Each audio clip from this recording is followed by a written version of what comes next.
શ્રવણ ભગવાન મહાવીર મહારાજાની અંતિમ દેશના શ્રી ઉત્તરાધ્યયન સૂત્રનો સ્વાધ્યાય આપણે કરીએ છીએ. ધીમે ધીમે ધીમે એક એક પડાવ આગળ વધીએ છીએ. આજે 23મા અધ્યયનથી આપણે શરૂઆત કરવાની છે. 23મું અધ્યયન છે કેશી ગૌતમી અધ્યયન.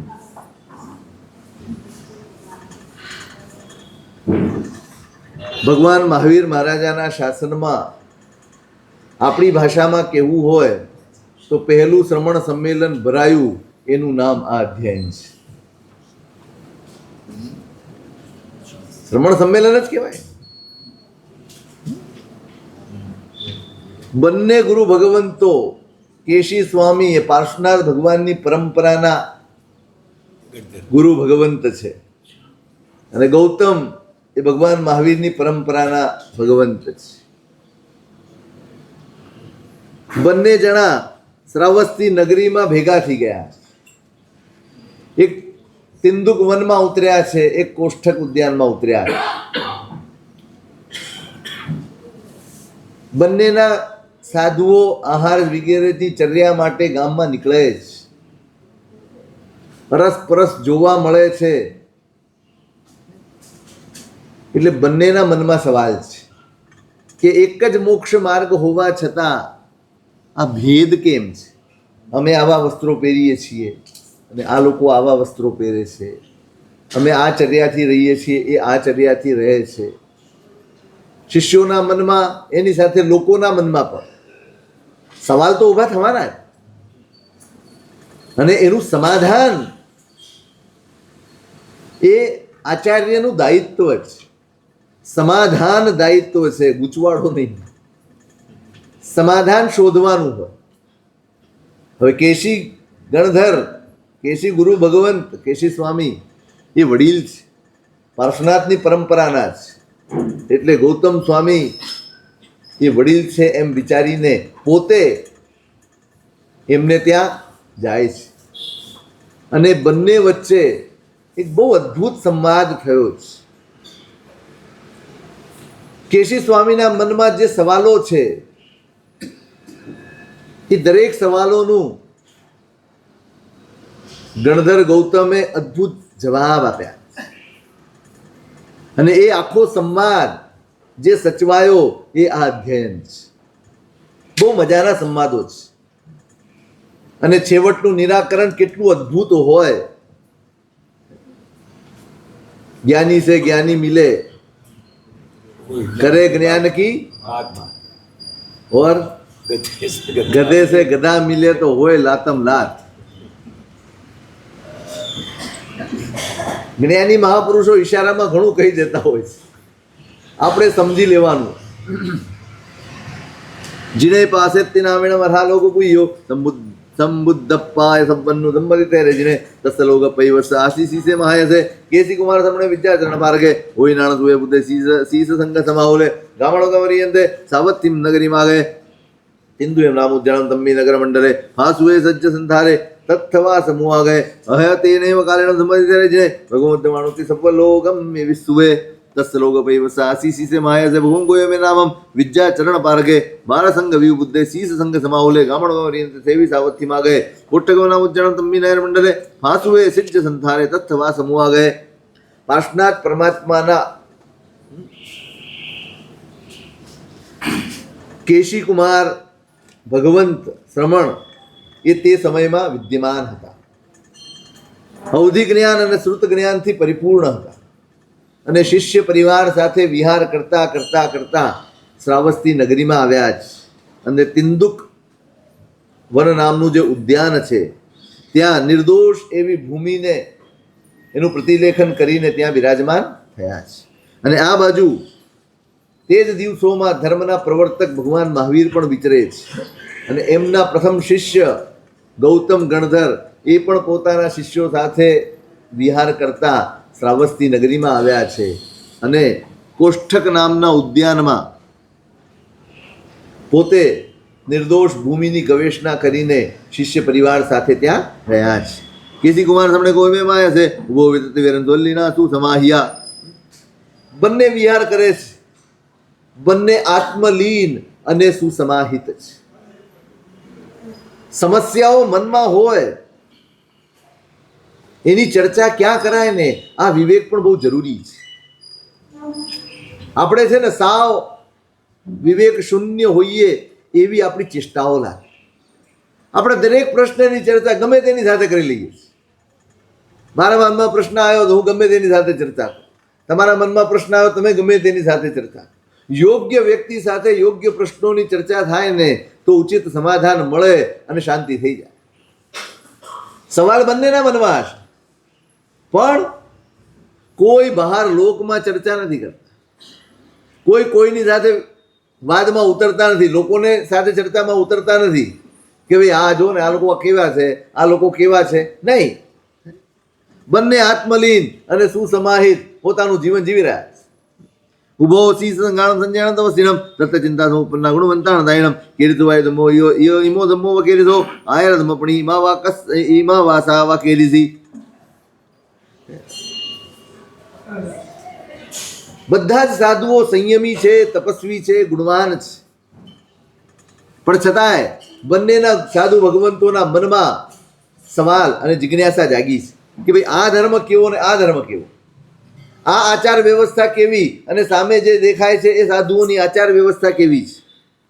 સાઉથ જામો મો જો ઈમો પંચ શીખ્યો દેશીઓ દમાણ પાસે હમણી 4 મહાવ્રતનો ધર્મ પાર્શ્વનાથે પ્રરૂપ્યો છે, તો 5 મહાવ્રતનો ધર્મ ભગવાન વર્ધમાન મહાવીરે પ્રરૂપ્યો છે. અચેલ ગયો જો ધમ્મો જોઈએ મો સંતર ઉત્તરો એક ગજબ વિશેષ કિમનું કારણમ.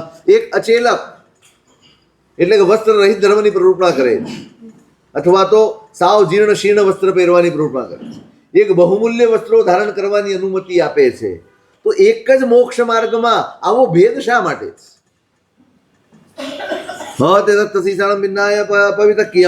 સમાગમે કયમય ઉભો કેસી ગોયમાં.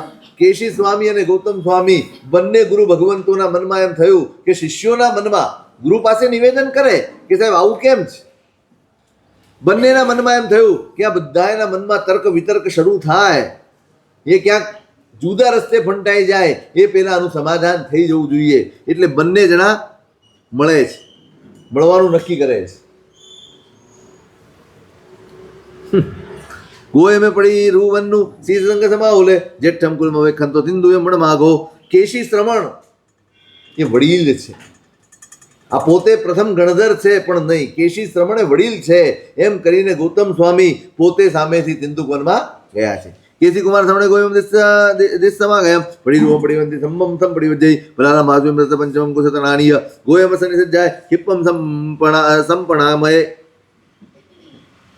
ગૌતમ સ્વામીને આવતા જોઈ અને કેશી કુમાર શ્રમણે એમનું સ્વાગત કર્યું છે, અભિવાદન કર્યું છે અને એમને બેસવા માટે પલાળનું આસન વગેરે બધું જ અર્પણ કર્યું છે. કેશી કુમાર શ્રમણે ગોવેમાં આવ્યા છે. ઉભો નિસન્નાસો હંતી ચંદ સૂર સમપભા. એક બાજુ કેશી સ્વામી અને બીજી બાજુ ગૌતમ સ્વામી બંને બિરાજમાન છે. અહીં લખે છે કેવા શોભતા હતા, એક ચંદ્ર જેવા અને એક સૂર્ય જેવા, જાણે ચંદ્ર અને સૂર્ય બંને સામ સામે ભેગા થયા હોય એવી અદ્ભુત એ ઘટના બની છે. સમા ગયા બહુ તત્ત પાસંડા કો ગામીયા ગીત તાણમણે ગાઓ સાહસીઓ સમા ગયા દેવદાણો ગંધવ ચક્રાત કિન્નરા અધિષ્ઠાણમ ચ ભૂયાણમ આસી તત્ત સમાગમો. અનેક અનેક અનેક સંપ્રદાયના લોકો ત્યાં આવીને ભાઈ સાધુઓ ભેગા થાય છે તો એ બંને વચ્ચે શું ચર્ચા થશે, કેવી ચર્ચા થશે, ગરમા ગરમ થશે. કુતૂહલ આ હોય લોકોને કે ભાઈ બંને વચ્ચે ક્યાં ડિસ્પ્યુટ પડે છે. આપણને રસ એમાં પડે. ટીઆરપી શેનાથી વધે? કંઈક આમ મરી મસાલા હોય, કંઈક ઉગ્રતા હોય, સીધે સીધું ચાલે તો એમાં તો ટીઆરપી વધે નહીં, કોઈ જુએ જ નહીં. એટલે ખૂબ લોકો અનેક સંપ્રદાયના સંન્યાસીઓ, લોકો, પાખંડીઓ ઘણા બધા આવ્યા છે. અને માત્ર આટલું જ નહીં, ગૃહસ્થો તો છે જ, દેવ દાનવ ગંધર્વો રાક્ષસો બધા જ અદૃશ્ય ભૂતો બધા જ ત્યાં આવ્યા છે આ કૌતુક જોવા માટે. પૂછામી તે મહાભાગે કેસી ગોળમાં ભવી તો કે બોંદમ ગોય મોયણમાં ભવી. ત્યારે કેશી સ્વામીએ ગૌતમ સ્વામીને કહ્યું કે ભગવંત મારે આપને કંઈક પૂછવું છે. ગૌતમ સ્વામી કહે છે કે આપ જે પૂછે બંદે ઈચ્છા કે ગોયમાં ભવી તો કે ના ગોયમાં ભવી. હે ભગવંત આપની જે ઈચ્છા હોય તે આપ પૃચ્છા કરી શકો છો. અનુજ્ઞા મેળવીને પૃચ્છા કરે. સવાલ પૂછવો હોય તો એ પ્રશ્ન એટલે અનુજ્ઞા મેળવવી પડે. ખાલી વંદન કરવું હોય તો જ અનુજ્ઞા મેળવવી પડે એવું નહીં એમ. ના એટલે દરેક કોઈને પણ સવાલ પૂછવો હોય તો રજા લેવી પડે.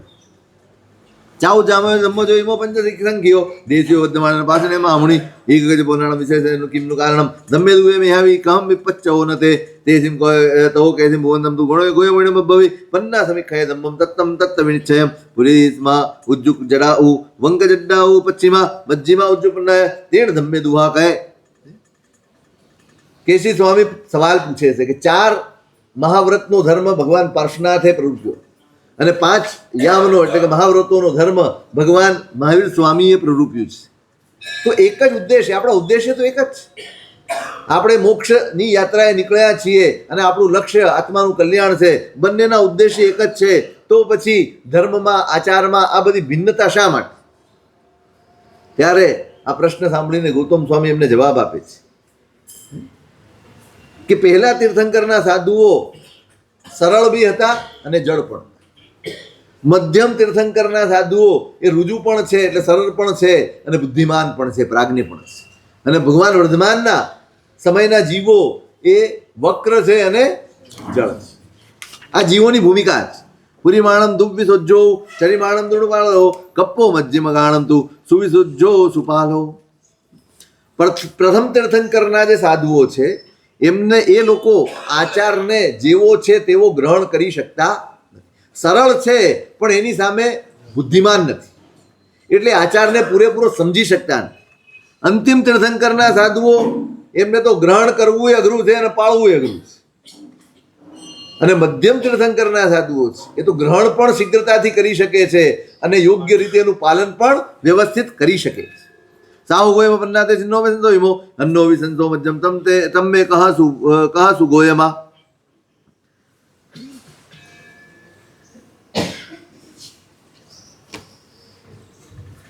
એટલે મુદ્દો એ છે કે દરેક જીવની ભૂમિકાને અનુરૂપ એને ધર્મની વ્યવસ્થાઓ આપવી પડે છે. જો વ્યવસ્થા એક રૂપ હોય તો જે જીવ સમજી જ નથી શકતો એ આને સમજ્યા વગર વિરાધનાના ભાવમાં ચાલ્યો જાય અથવા વિરાધના કરી બેસે. એટલા માટે એ જીવની આંતરિક ભૂમિકાને નજરમાં રાખીને તીર્થંકર ભગવંતો શાસનની વ્યવસ્થાને ગોઠવતા હોય છે. માર્ગ એક જ છે, લક્ષ્ય એક જ છે, પણ એના ઉપર ચાલવા માટેના નીતિ નિયમો, એની વ્યવસ્થાઓ, એમાં પરિવર્તન સમયે સમયે થતું રહે છે. જ્યારે પાર્શ્વનાથ ભગવાન અજિતનાથથી માંડીને પાર્શ્વનાથ રુજુ અને પ્રાજ્ઞ છે તો એમના માટે ઓછા શબ્દોમાં કહીએ તો પણ ચાલી જાય. એ બધું જ સમજી જાય. શબ્દ એક કહેવાયો હોય પણ એના ભાવાર્થને પણ સમજી જાય. એટલા માટે એમને ઓછા શબ્દોમાં કહી દીધું. પણ અમે એટલે કે હવેના સમયના જે જીવો છે એ વક્ર પણ છે ને જળ પણ છે એટલે એમને બધી ચોખવટ કરવી પડે. તોય મારા બેટા અંદરથી રસ્તા કાઢી લે, તોય અંદરથી ઘણા રસ્તા કાઢી લેવાય. કેટલા છિંદા શોધી કાઢે. આ દેશમાં કેટલી કાનૂન વ્યવસ્થા છે તોય શોધી કાઢો છો ને. ટેક્સ કેમ બચાવો, જીએસટીમાંથી પણ બચાવી લો છો કે નહીં? થઈ જાય, બધું જ થઈ જાય. એટલે આમ તો ખરેખર કેવું જોઈએ, બુદ્ધિશાળી આપણે વધારે છે પણ અહીંયા એ બુદ્ધિનું કામ છે જે તમને સાચા રસ્તે દોરે. અવળી બુદ્ધિ તો ઘણી છે આપણી પાસે. ત્યારે કેસી કુમાર શ્રમણ કહે છે, ગૌતમ સ્વામીને કહે છે કે આપની પ્રજ્ઞા શ્રેષ્ઠ છે, આપે ખૂબ સરસ સમાધાન. આટલામાં તો સમાધાન થઈ ગયું, બહેસ કરવાની જરૂર નથી રહેતી.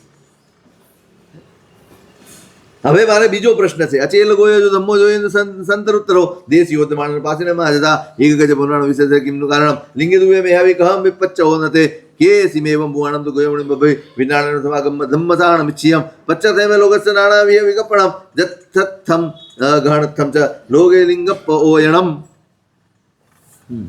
અભવે પૈનાવ મુખ સભૂય સાહણે નાણમ ચરિતમ ચેવ નિચ્છયે. કે પાર્શ્વનાથ ભગવાને સચેલક ધર્મ પ્રરૂપ્યો એટલે કે વસ્ત્ર તો પહેરવાના પણ કોઈ પણ કિંમતી વસ્ત્રો હોય તો પણ રંગબેરંગી હોય તો પણ પહેરી શકો, આ છૂટ આપી છે. અને ભગવાન વર્ધમાને અચેલક ધર્મની પ્રરૂપણા કરી છે. એના માટે માપ આપ્યા છે. જીર્ણ શીર્ણ પહેરવાના છે, કિંમતી વસ્ત્રો પણ નથી પહેરવાના અને રંગીન તો પહેરવાના જ નથી, સફેદ જ પહેરવાના છે અને એ પણ પ્રમાણવાળા પહેરવાના. આની પ્રરૂપણા કરી છે. તો પછી એક જ કાર્ય માટે આ બબ્બે પ્રકારની પ્રરૂપણા શા માટે? તમને કોઈ શંકા નથી થતી? ત્યારે ગૌતમ સ્વામી કહે છે કે આ બધું જ ધર્મની વ્યવસ્થાઓ આ વિશેષ જ્ઞાન દ્વારા જોઈને કરવામાં આવી છે. અનેક પ્રકારની જે ઉપકરણોની કલ્પના છે એ લોકોનો વિશ્વાસ જગાડવા માટે જ, લોકોનો વિશ્વાસ સંપાદન કરવા માટે છે. જો આ વ્યવસ્થા, વેશ વ્યવસ્થા ન હોય, આવી બધી જ વ્યવસ્થા ન હોય તો કોઈ પણ આવીને કહી દે કે હું સાધુ છું. કયા ભરોસે કોઈ વિચારે?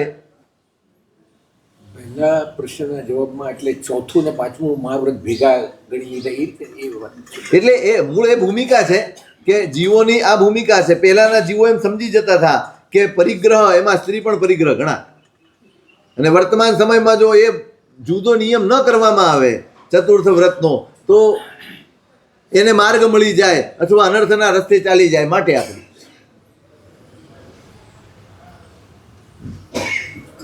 એટલે સર્વ સંયમના નિર્વાહ માટે, હું સાધુ છું એનો બોધ જાગતો રહે એટલા માટે આ લિંગ અને વેશની પરિકલ્પના કરવામાં આવી છે. અને એમાં ભગવાન પાર્શ્વનાથ વિગેરે જે વચલા તીર્થંકરો છે એ આ એક જ સમાધાન છે, પ્રાજ્ઞ્ય છે અને સરળ છે. એટલે ક્યારે રંગીન વસ્ત્ર પહેરવા, ક્યારે સફેદ પહેરવા, ક્યારે ન પહેરવા, આ બધાનો વિવેક એમની પાસે છે. એ પોતાની સાધનાને નજરમાં રાખીને પોતાની ચર્યાને ગોઠવતા હોય છે. એટલે એમને એમ લાગે કે ભાઈ અહીંયા જવાથી કે આનાથી લોકોના મનમાં કંઈક બીજા વિકલ્પ આવશે તો એ સામાન્ય વસ્ત્રો પણ પહેરી લે. ખ્યાલ આવ્યો? હા, વિવેકપૂર્વક વર્તી શકે. પણ હવેના જીવો આવો વિવેક ન કરી શકે માટે એમના માટે એક મર્યાદામાં બાંધી દીધું કે તમારે સફેદ અને પ્રમાણોપેત વસ્ત્ર જ પહેરવાના છે. એટલે કે વસ્તુતઃ જોવા જાઓ તો બંને તીર્થંકરોનો સિદ્ધાંત તો એક જ છે અને એ લક્ષ્યને સાધવાના સાધન એક જ છે, જ્ઞાન, દર્શન અને એની પુષ્ટિ જે વ્યવસ્થાથી થાય એ વ્યવસ્થાને માન્ય ગણવામાં. સાહુ ગોય પન્નાતે સિન્નો મે સંતો હિમો અન્નો વિસંતો મજ્જમ તમ મે કહત ગોયમાં. ત્યારે ગૌતમ સ્વામીને કહે છે કે આપની પ્રજ્ઞા બહુ ઉત્તમ છે, હજી મારા મનમાં સંશય છે, હું પૂછું છું. અનેક આણંદ સહસ્ત્રાણ મધ્ય જેટલી ગોયમાં તે તે અહી ગચ્છંતી કહમ તે નિજ્યા તુમે એકે જીએ જ્યા પંચ પંચ જીએ જ્યા દસ દસાઓ નિતાણમ સર્વ સત્તુ જીનામહમ સત્તુ અહી કે ઉત્તે કેસી ગુણ મભવી તો કે બોંદમ ગોય એણ મભવી એ ગપ્પા અજીએ સત્તુ કથાએ નિયાણીય તે જ તું જાન વિરામી અહમ મુનિ. હવે બહુ તાત્વિક પ્રશ્નોની ચર્ચા ચાલે છે. આટલામાં તો આ બધા સમાધાન થઈ ગયા. હવે તાત્વિક પ્રશ્નોની ચર્ચા કરે છે કે હજારો શત્રુઓની વચ્ચે તમે ઊભા છો અને એને તમે જીતવા માટે નીકળ્યા છો, બધું મોઘમ પૂછે છે, તો તમે કેવી રીતે જીત્યા? ત્યારે ગૌતમ સ્વામી કહે છે કે ભાઈ એકને જીતો એટલે 5 જીતાઈ જાય, 5ને જીતો એટલે 10 જીતાઈ જાય અને 10 જીતાય એટલે બાકીના બધા જીતાય. એટલે કેશી સ્વામી પૂછે છે કે શત્રુ કોણ છે અને કેવી રીતે જીતો છો? ત્યારે ગૌતમ સ્વામી કહે છે કે સૌથી પહેલા એક આત્મા છે જેને આપણે જીત્યો નથી અને નહીં જીતાયેલો આત્મા આપણો સૌથી મોટો શત્રુ છે. ગઈકાલે પણ આવ્યું હતું કદાચ કે આત્મા જ શત્રુ છે, આત્મા જ મિત્ર છે. સન્માર્ગ ઉપર જે ચાલે છે એ આત્મા આપણો મિત્ર છે અને ઉન્માર્ગે ચાલે છે એ આત્મા આપણો શત્રુ છે. એટલે મેં આત્માને જીત્યો નથી માટે મારો શત્રુ જ. એ એકને જીતો એટલે શત્રુઓ કોણ કોણ છે? એક તો નહીં જીતાયેલો આત્મા શત્રુ છે, કશાયો શત્રુ છે, ઇન્દ્રિયો શત્રુ છે, આ બધા આપણા શત્રુઓ છે. અને એને જીતી લઈએ એટલે આખો સંસાર જીતી જવાય છે. સૌ ગોય પન્નાતે સિન્નો મે સંતો હિમે અન્નો વિસંતો મજ્જમ તમ મે કહસુ ગોયમાં દીસંતી ભાવે લોય પાસ બધા શરીરનો મુક્ત પાસ લોભો કહ તમ બી રસી મુનિ તે પાસે સવો ચિત્તા નિયંત્રણો વાયો મુક્ત પાસ લોભો વિરામી હમ મુનિ પાસાઈ કે ઈ કે ઉત્તા કેસી ગુણ મભવી કેસી મે વંતમ ગોય વણ્ય મભવી રાગ દોષા દો તિવ્વા નેહ પાસા ભયંકરા તે સિંધિતુમ જાના વિરામી જહ કમમ. કે સંસારમાં અનેક જીવો પાશથી એટલે જાળમાં બંધાઈ ગયા છે અને તમે હે ભગવંત તમે બંધન મુક્ત અને એકદમ હળવા થઈને વિચરો છો તો આવું કેવી રીતે બને છે? તો કે બંધનોને મેં ઉપાયો યોજીને એ બંધનોને મેં કાપી નાખ્યા છે અને એકદમ એ બંધનોથી મુક્ત થઈને હળવો થઈને હું વિહરું છું. તો કયા એ બંધનો છે? તો કે સૌથી મોટા બંધનો તીવ્ર રાગ અને તીવ્ર દ્વેષ એ સૌથી મોટા બંધનો છે. એ ધર્મના આચરણપૂર્વક મેં એનું છેદન કરીને મારી જાતને એમાંથી મુક્ત કરી દીધી છે. સાહુ ગયો બનાતે એનો વિસંતો હિમો અન્નો વિસંતો મજ્જમ તમ મેં કાસુ ગોયમાં અંતો હિય સંભૂયા નયા ચિત્તે ગોયમાં ફલે વિષ પક્ષીણી સા ઉદ્દરિયા કહમ તમ લેમ સમજો ચિત્તા ઉદ્દરિયા સમૂલિયમ વીરામી જાનાય મુક્કો મિ સવિ સભક્ષણમ નયા એ કે ઉત્તા કેસી ગુણ બભવી કેસી મેં મોહન ગોય વણ બભવી બહુ તન્ના લયા ઉત્તા ભીમા ભૈમ ફરોદયા તમ ઉદ્દરિ તુમ જાનાય વીરામી મહામુણી. તમારા હૃદયમાં એક લતા ઉત્પન્ન થયેલી છે અને એને વિષ જેવા ફળ લાગે છે. એને તમે કેવી રીતે ઉખાડી? તો કે જે લતા છે એને મેં મૂળથી ઉખાડી નાખી અને એના ફળને હું ક્યારેય ખાતો નથી. એ કઈ લતા છે? તો કે ભવ તૃષ્ણા એ સૌથી ભયંકર લતા છે અને એને સંસારના વિપાક આપનારા ભયંકર ફળો એને લાગે છે.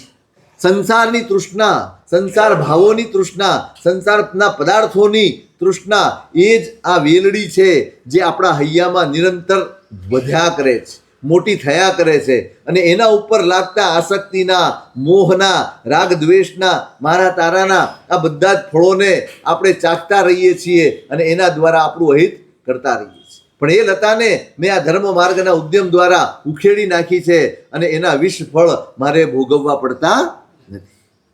સાવ ગયો બન્ના દેશનો વિસંતો હિમો અન્નો વિસંતો મજ્જમ તમ મેં કહતું ગોયમાં સંપજલિયા ઘોરા અગ્ગી ચિત્તે ગોયમાં જે ડજન દે દહંતી શરીર હતા કમ વિજાવ્યા તુમે મહામેહ પશુયાઓ ગિજ્જવારી જલુત્તમમ સિંચામી સંયમ દેહમ સિત્તાનો વ દહંતી મેં અગ્યય કે ઉત્તા કેસી ગુણ બભવી કેસી મેં મોંતમ તું ગોયમો એણ બભવી કથાય આજ્ઞા ઉત્તા સુય શીલતો જલમ સુય ધારા વિહયા સંતા ભિન્ના હું ન દહંતી મેં.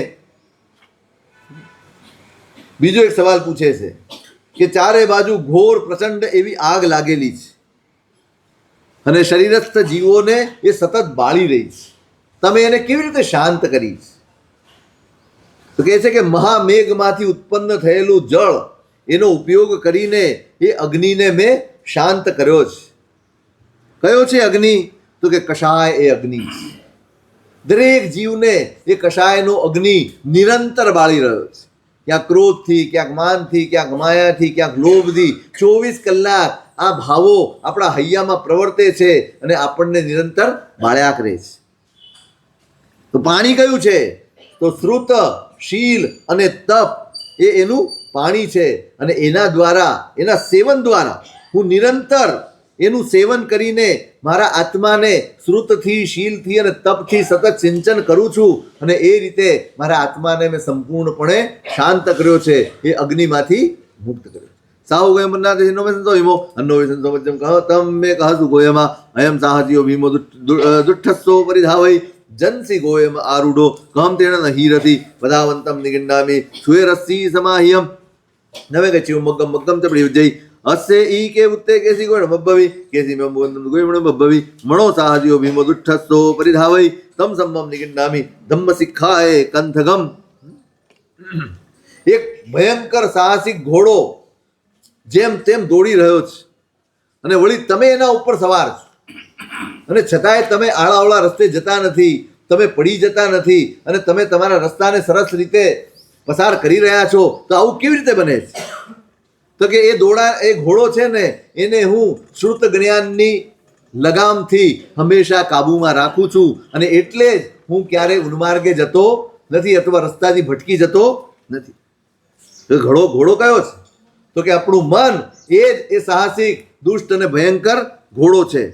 જો એને ધર્મ શિક્ષા આપવામાં ન આવે, શ્રુત જ્ઞાનનું ની લગામ જો એને લગાડવામાં ન આવે, સ્વાધ્યાયનું બળ જો પૂરવામાં ન આવે તો આ જ આપણું મન આપણા આત્માને અવળે રસ્તે ચડાવીને દુર્ગતિમાં ધકેલી લે છે.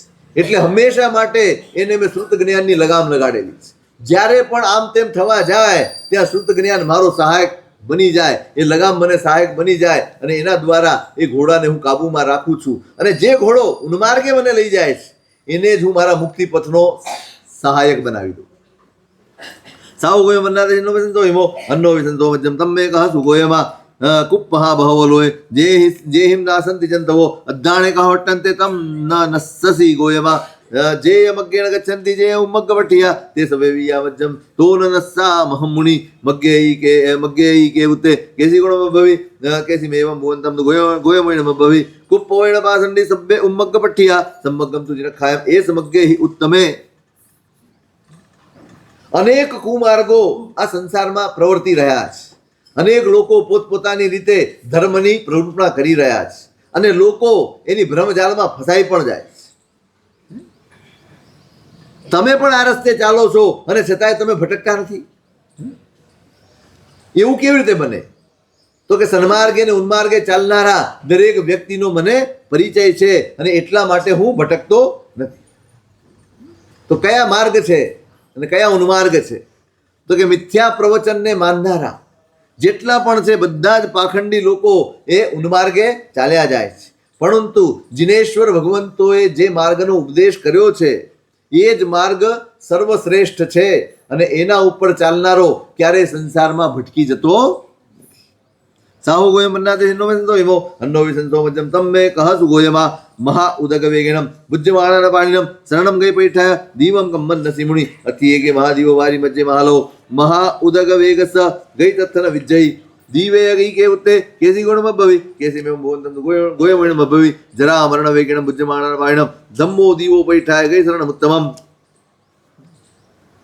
મહાન જલ પ્રલય થઈ રહ્યો છે અને એમાં ડૂબતા પ્રાણી ચારેય બાજુ ફાંફા મારે છે. કોઈક શરણું મળી જાય, કોઈક ગતિ મળી જાય, કોઈક પ્રતિષ્ઠા, કોઈક દ્વીપ મળી જાય તો એના સહારે અમે અમારી જાતને બચાવી લઈએ. એના માટે સંસારના દરેક જીવો બિચારા ફાંફા મારી રહ્યા છે.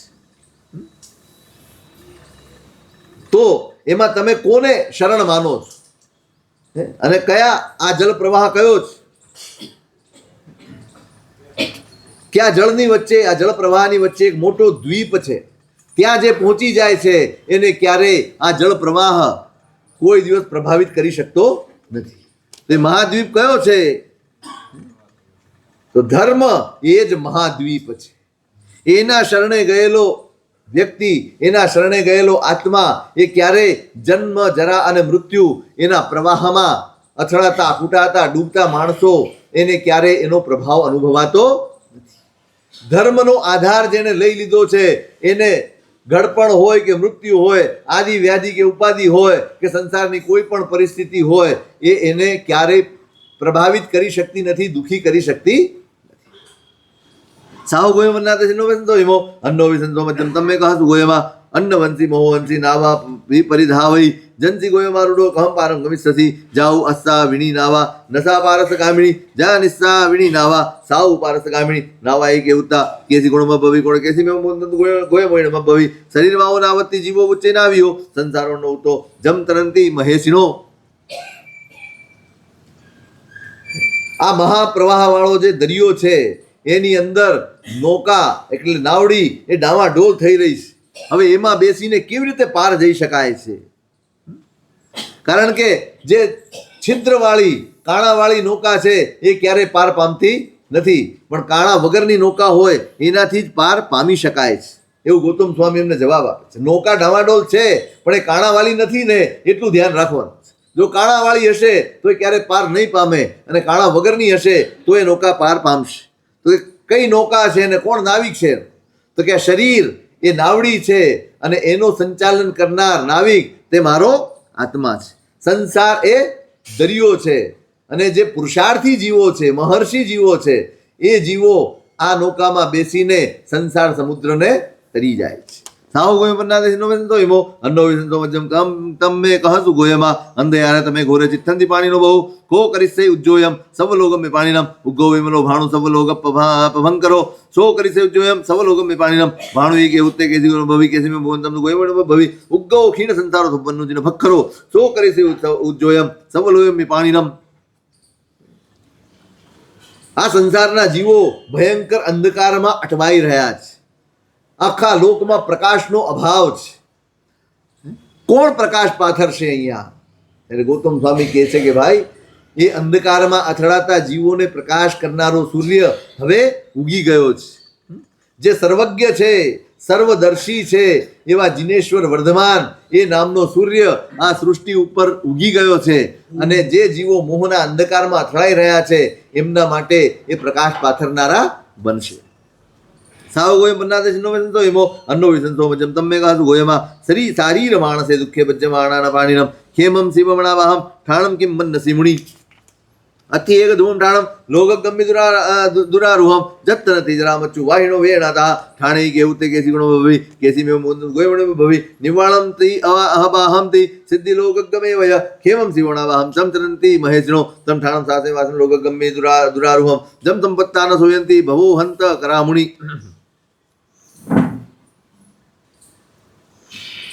બીજો એક પ્રશ્ન છે કે શારીરિક અને માનસિક એવા અસંખ્ય દુઃખોથી સંસાર પીડિત છે. એમના માટે જ્યાં કોઈ બાધા ન હોય, કોઈ પીડા ન હોય એવું કયું સ્થાન છે? તમે શું માનો છો? કયું સ્થાન એવું છે કે જ્યાં જીવને કોઈ પ્રકારની બાધાને પીડા નડતી ન હોય? ત્યારે ગૌતમ સ્વામી કહે છે કે લોકના અગ્રભાગમાં એક એવું સ્થાન છે જ્યાં ઘડપણ નથી, જ્યાં મૃત્યુ નથી, જ્યાં વ્યાધિ નથી, જ્યાં વેદના નથી, પણ ત્યાં પહોંચવું બહુ અઘરું છે. આપણે તો હમણાં બુકિંગ કરાવી લઈએ, એક પ્લોટ બુક કરી લઈએ એટલે આપણું ઘર ત્યાં. પણ એ છોડે એ જ જઈ શકે. મુદ્દો એ છે કે મારું જેટલું માન્યું છે એ છૂટી જાય તો ત્યાં જવાય. તો કયું સ્થાન છે જેને મહર્ષિઓ મેળવે છે? એ સ્થાનનું નામ છે નિર્વાણ. ત્યાં કોઈ બાધા નથી, એ સિદ્ધિ છે, એ લોકનો અગ્રભાગ છે. ત્યાં ક્ષેમ છે, ત્યાં શિવ છે, ત્યાં અનાબાદ છે, ત્યાં કોઈ પ્રકારની પીડા ઉપાધિ આદિ કશું જ ત્યાં નથી. અને એ ભવના પ્રવાહનો અંત લાવીને એ સ્થાનને પ્રાપ્ત કરીને જીવો શોક મુક્ત બની જાય છે અને શાશ્વત કાળ માટે એ સ્થાનમાં બિરાજમાન થઈ જાય છે. સાહો ગોયમ પન્નાતે હિમો નમો તે સંશયાયમ સવ્વસુત્ત મહોયહી એવમ તો સંશયસિન્ને કેસી ઘોર પરક્રમે અભિવંદિતા શિરસા ગોયમ તુ મહાયસમ પંચમહોવેદમ પરિવજ્ય ભાવો પુરીમસ્સ પશ્ચિમમ્મી મગ્ગે તત્ત સુહાવહે. કેશી કુમાર શ્રમણ કહે છે કે હે ગૌતમ, આપની પ્રજ્ઞા બહુ શ્રેષ્ઠ છે. આપે મારી બધી જ શંકાઓને દૂર કરી દીધી છે. શ્રુતના પારગામી એવા આપને મારા નમસ્કાર. આ રીતે સંશય દૂર થયો છે. અને કેશી સ્વામી એ ગૌતમ સ્વામીને વંદના કરી છે. અને પછી પોતે જે પ્રવાહમાં છે, જે પરંપરામાં છે, એને દેશ કાળને ઓળખીને પોતે પરમાત્મા મહાવીરનો પંચ મહાવ્રતના ધર્મનો અંગીકાર કરે છે. મારા ભગવાન કઈ તમારા કરતા ઓછા હતા? બુદ્ધિમાન હતા, પહેલે જ કીધું ને આ જીવો બુદ્ધિમાન હતા એટલે તે તરત સરળ. એટલે એમની સરળતા, એમને વ્યક્તિનો આગ્રહ નહોતો, માર્ગનો આગ્રહ. આપણે અટવાયા છીએ વ્યક્તિમાં. હું જેને માનું છું એ કઈ ખોટો છે? તમે જેને માનો છો એ ખોટો છે. આપણે વ્યક્તિની લડાઈ છે, સિદ્ધાંતની નહીં. હું જે માનું છું ને એનો મને આગ્રહ છે, તમે જે માનો છો એનો તમને આગ્રહ છે, પેલો જે માને છે એનો આગ્રહ છે. આપણે આપણી માન્યતાઓનો આગ્રહ રાખીએ છીએ માટે ક્યારેય એક થઈ શકતા. પરમાત્માનું સિદ્ધાંત શું છે? આપણા સૌની સમાધિ શેમાં છે? સૌની મૈત્રી શેમાં છે? ધર્મ શેનાથી જળવાય છે? મારું આત્મહિત શેનાથી જળવાય છે? આ જેના હૈયામાં મુખ્ય હોય ને એ ક્યારેય જુદો રહી શકે નહીં. આગ્રહ અને શ્રદ્ધા હું કાલે રાત્રે પણ સમજાવું. આગ્રહ એક ચીજ છે, શ્રદ્ધા બંને મક્કમ હોય. મક્કમ બંને હોય. જે શ્રદ્ધાળુ છે એ પણ મક્કમ હોય, જે આગ્રહી છે એ પણ મક્કમ. તો પછી ભેદ કેમ કરવો? આ આગ્રહી છે ભેદ કેમ કરવો? અને આ શ્રદ્ધાળુ છે એમ સમજવું કેમ? આગ્રહી બીજાનો તિરસ્કાર કરનારો હોય છે, શ્રદ્ધાળુ સૌનો સ્વીકાર કરનારો હોય છે. જેના હૈયે શ્રદ્ધા વસી છે ને એ કોઈની પણ નાનકડી સારી વાતને સ્વીકારે છે અને બાકીની ઉપેક્ષા કરી નાખે છે. અને જે આગ્રહી છે એની નાનકડી પણ ખોટી વાતને આગળ કરીને એનો તિરસ્કાર કરી નાખે છે. જ્યાં શ્રદ્ધા છે ત્યાં નજીક આવવાનું છે, જ્યાં જડતા છે, પકડ છે, આગ્રહ છે ત્યાં હંમેશા દૂર. શ્રદ્ધા એક કરે છે, આગ્રહ ભેદ કરે છે. શ્રદ્ધાપૂર્વક જીવવાનું છે, આગ્રહપૂર્વક નહીં.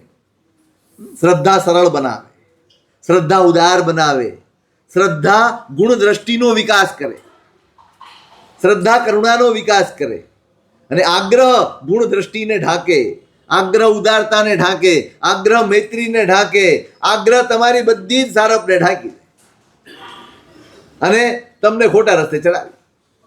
એકદમ સરળતાથી કેશી સ્વામી નિતર તીર્થંકરની જ પરંપરામાં છે અને એને કોઈ ટોકી ન શકે એ જે પરંપરા પાળે છે. પણ નહીં, દેશ કાળ શું કહે છે, જો અમે જુદા રહીએ તો લોકોના મનમાં શું પેદા થાય, લોકો ભ્રમમાં પડે, લોકો વ્યામોહ પામે, લોકો સાચા ખોટામાં પડી જાય. લોકો એમ વિચારે કે આ ખોટા ને આ સાચા, અથવા આ સાચા ને આ ખોટા, કોઈ પણ આવા દ્વંદ્વમાં પડીને લોકો ધર્મથી ભ્રષ્ટ થાય એવું નહીં. લોકોનો પણ ધર્મ સચવાવવો જોઈએ, આપણી પણ શ્રદ્ધા સચવાવી જોઈએ, પ્રભુની આજ્ઞા પણ સચવાવી જોઈએ, અને એના માટે જે ત્યાગ કરવો પડે એ કરી શકે. બસ એનું નામ જ તો આરાધક છે. આરાધક શું? પોતાની પકડ છોડી દે એનું નામ આરાધક. અહીંયા સ્વીકારી લીધો. અને ત્યાં કેસી ગોય મો નિત્યમ તમ્મી આસી સમાગમે સુયશીલ સમકરિતો મહત્તત્થ વિનિચ્છો તોસિયા પ્રિસા સબ્વા સંમગ્ગમ સમોઠ્યા સંતુયા તે પછી હિન્દુ ભયમમ કેસી ગોયમે. એ તિંદુક ઉદ્યાનમાં કેશી અને ગૌતમ બંને મળ્યા. ત્યાં શ્રુત અને શીલનો ઉત્કર્ષ થયો અને મહાન તત્વોના અર્થનો નિશ્ચય થયો. સમગ્ર સભા એ ધર્મ ચર્ચાથી સંતુષ્ટ થઈ અને સન્માર્ગે ઉપસ્થિત થઈ. તેમણે ભગવાન કેશી સ્વામી અને ગૌતમ સ્વામી એ બંનેની સ્તુતિ કરી અને પછી બધા ત્યાંથી વિદાય થયા, એમ અમે કહીએ છીએ. 24મું અધ્યયન પ્રવચન માતા. અષ્ટ પ્રવચન માતા એની વિગત અહીંયા આપવામાં આવી છે. સમિતિ અને ગુપ્તિ, 5 સમિતિ અને 3 ગુપ્તિ. આરાધનામાં પોતાના આત્માની સંભાળ રાખનારું કોઈ તત્વ હોય, એ માતૃતુલ્ય તત્વ હોય તો આ સમિતિ અને ગુપ્તિ છે. જેને ખરેખર આરાધક થવું છે, જેને ખરેખર આરાધના કરવી છે, એને સમિતિ અને ગુપ્તિને પોતાના જીવનમાં સ્થાન આપવું અનિવાર્ય છે. સમિતિ અને ગુપ્તિ ન હોય તો એના સિવાય તમે ચંચળતાને દૂર કરી શકો નહીં. ચંચળતાને દૂર કરો નહીં, એકાગ્રતા તમારા જીવનમાં આવે નહીં, ને એકાગ્ર ન થાય એ ધ્યાનની ભૂમિકા, કાયોત્સર્ગની ભૂમિકા કે મોક્ષની ભૂમિકા સુધી ક્યારે પહોંચી શકે. સમિતિ અને ગુપ્તિ આ બંને તત્વો બહુ સમજવા જેવા. અઠ્ઠ પોયણ માયાઓ સમી ગુપ્તિ તય પંચેવ સમીયો તવો ગુપ્તિયો આહ્યા. સમિતિ અને ગુપ્તિ રૂપ 8 પ્રવચન માતા છે. એમાં 5 સમિતિ છે અને 3 ગુપ્તિ છે. ઇરિયા ભાષે સનાદાન ઉચ્ચાર સમીય મણગુતિ વેગુતિ આગુતિ. 8મા ઇરિયા સમિતિ, ભાષા સમિતિ, યશના સમિતિ, આદાન સમિતિ અને ઉચ્ચાર સમિતિ. આ 5 સમિતિ છે. મન ગુપ્તિ, વચન ગુપ્તિ અને કાય ગુપ્તિ, આ 8 પ્રવચન માતા છે. એ આવટ સમીયો સમાસને વ્યાયા દ્વાર સંગમ ખાયમ માયમ જત્થૌ કોવેણમ. આ સંક્ષેપમાં 8 સમિતિ કઈ છે અને દ્વાદશાંગી રૂપ જે જિનેશ્વરનું પ્રવચન છે એની અંદર એનો સમાવેશ થાય છે. આલંબણેન કાલેન મગ્ગેણ જયેનાય ચૌ કારણ પરિશુદ્ધમ સંજય ઇરિયમ રિયે તથા આલંબણમ નાણમ દંસનમ ચરણમ તઃ કાલે દિવસે ઉત્તે મગ્ગે ઉપહ વજ્જીએ. ઇરિયા સમિતિની વાત પહેલા કરે છે. જે સંયમી સાધક છે, આલંબન, કાળ, માર્ગ અને યત્ના આ 4 કારણે પરિશુદ્ધ ઇરિયા સમિતિ પૂર્વક વિચરણ કરે. હવે ઇરિયા સમિતિનું આલંબન કયું? તો કે જ્ઞાન, દર્શન, ચારિત્ર એ એનો કામ છે, એ એનું આલંબન છે. ઇરિયા એટલે ચાલવાનું છે તો કોઈક આલંબન હોય તો જ ચાલવાનું છે. જ્ઞાનનું કોઈ કામ હોય, શ્રદ્ધાનું કોઈ કામ હોય કે ચારિત્રનું કોઈ કાર્ય હોય તો જ એને પ્રવૃત્તિ કરવાની છે, અને પ્રવૃત્તિમાં ઇરિયા સમિતિનું પાલન કરવાનું. કાળ કયો છે એનો? તો કે દિવસ. દિવસે જ ચાલવાનું છે, રાત્રે તો હલવાનું એ નથી. ચાલવાનું તો નહીં, હલવાનું એ વગર કારણે હલવાનું નથી. અને કદાચ ચાલવું પડે આપણી શારીરિક પરિસ્થિતિઓને કારણે તો પણ એનો ઉપયોગ દંડાસન લઈને સાધુએ ચાલવાનું. અને માર્ગ કયો છે? ચાર રીતે ઇન્દ્રિયાનું પાલન કરવાનું છે. એક આલંબનથી, એક કાળથી, એક માર્ગથી અને એક યત્નાથી. એમાં આલંબન જ્ઞાન દર્શન ને ચારિત્ર, કાળ દિવસનો અને માર્ગ કયો તો કે ઉન્માર્ગનો ત્યાગ કરવો એ જ માર્ગ છે. દવો ખેતો જે વકાલો ભાવો હતા જૈણા ચોવ્યા ઉતા તમે કિત્તયો સુણ. અને યત્નાના ચાર પ્રકાર છે, દ્રવ્યથી, ક્ષેત્રથી, કાળથી અને ભાવથી, એમ ચાર પ્રકારે યત્ના હોય છે. દવો ચક્ષુષા પેહે જુગમિત્તમ ચકિત્તો કાલો જાવરી યજ્જા હુઓ ઉત્તે ભાવો. દ્રવ્યથી શું તો કે આંખોથી જોઈને ચાલવા, આંખો ખુલ્લી રાખીને જોવાનું. ક્ષેત્રથી તો યુગમાત્ર ભૂમિ એટલે 3.5 હાથ જેટલી ભૂમિ એને જોઈને ચાલવા. કાળથી જ્યાં સુધી ચાલતો રહે ત્યાં સુધી નીચે જ જુએ. અને ભાવથી ઉપયોગપૂર્વક, નીચે જોતો હોય અને ઉપયોગ ક્યાંક બીજે હોય તો જૈના પાળી શકાય. એટલે દ્રવ્ય, ક્ષેત્ર, કાળ, ભાવ ચાર પ્રકારે યત્ના. એટલે આલંબન, કાળ, માર્ગ અને યત્ના, આ ચાર રીતે ઇરિયા સમિતિનું પાલન કરવા. સમજાઈ ગયું? આલંબન એટલે જ્ઞાન દર્શન ચારિત્ર, કાળ એટલે દિવસે દિવસે જ ચાલવાનું, માર્ગ એટલે ઉન્માર્ગે નથી ચાલવાનું, ગમે તે રસ્તો લઈ લેવાનો, આ ટૂંકો ને આ લાંબો કાંઈ નહીં, જે રસ્તે જૈના પાડી શકાય એ સન્માર્ગે જ ચાલવાનું.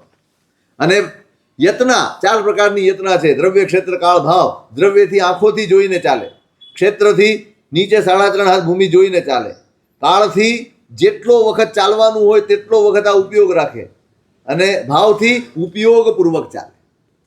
નીચે જોઉં છું ને વાતો કરતો જાઉં, નીચે જોઉં છું ધ્યાન ક્યાંક બીજે છે, ચાલતી વખતે નૌકાર ગણવાનો પણ ત્યાં નિષેધ છે. કારણ કે માત્ર ને માત્ર તમારો ઉપયોગ આ આજ્ઞા છે, આ આજ્ઞા છે. ત્યાં મારી ઈચ્છા ન ચાલે, મારા લાભ ને મારા સ્વાર્થ એ ન ચાલે. ચાલો હું સ્વાધ્યાય કરી નાખું, હું આમ કરી નાખું. હવે આપણે એનો વિકલ્પ શોધી કાઢ્યો છે, વાતો કરીએ એના કરતા આગળ. પણ વાતો શું કરવા કર્યા જુઓ ને, વાતોનો વિકલ્પ સ્વાધ્યાય શોધ્યો, વાતોનો વિકલ્પ આજ્ઞા ન શોધ્યા. આ આજ્ઞા છે. મૂલચંદજી મહારાજ છે ને બહુ કઠોર હતા આ બધી બાબતો. એક નાના મહારાજ હતા એમના સમયમાં. હવે રાત્રે ઉપાશ્રયમાં, તે જમાનામાં આજની જેમ બધી વ્યવસ્થાઓ લાઇટની ને કંઈ નહોતી ને, હોય તોય તો કંઈ વાપરેવાનું, અમારી જેમ સગવડિયા નહોતા. હવે રાત્રે માતૃ કરવા માટે મુનિરાજને ઉઠવું પડ્યું અને ઊભા થઈને ચાલ્યા ગયા. દંડાસન લીધું નહીં અને ગયા ને એમાં કૂતરું આવ્યું. વચ્ચે કૂતરું બેઠું હશે, અંધારામાં દેખાયું નહીં, પગે અથડાયું એટલે પેલો ભડકીને કરડી ગયો. મારા સાહેબને ખબર પડી, મૂલચંદજી મહારાજને, કે હા. પૂછ્યું ભાઈ કેમ આ કૂતરું કરડ્યું કેમ? દંડાસન હોત તો પેલા ખબર પડી જાય, અડ્યું હોત તો કે ભાઈ આ કંઈક છે તો સાવધાની સચવાઈ હોત, પણ આ સચવાઈ નથી તો કેમ? કે દંડાસન નહોતું લે. હવે કૂતરું કરડ્યું છે એ બધું પછી હવે તમારે માસક શ્રમણનું પ્રાયશ્ચિત લેવા.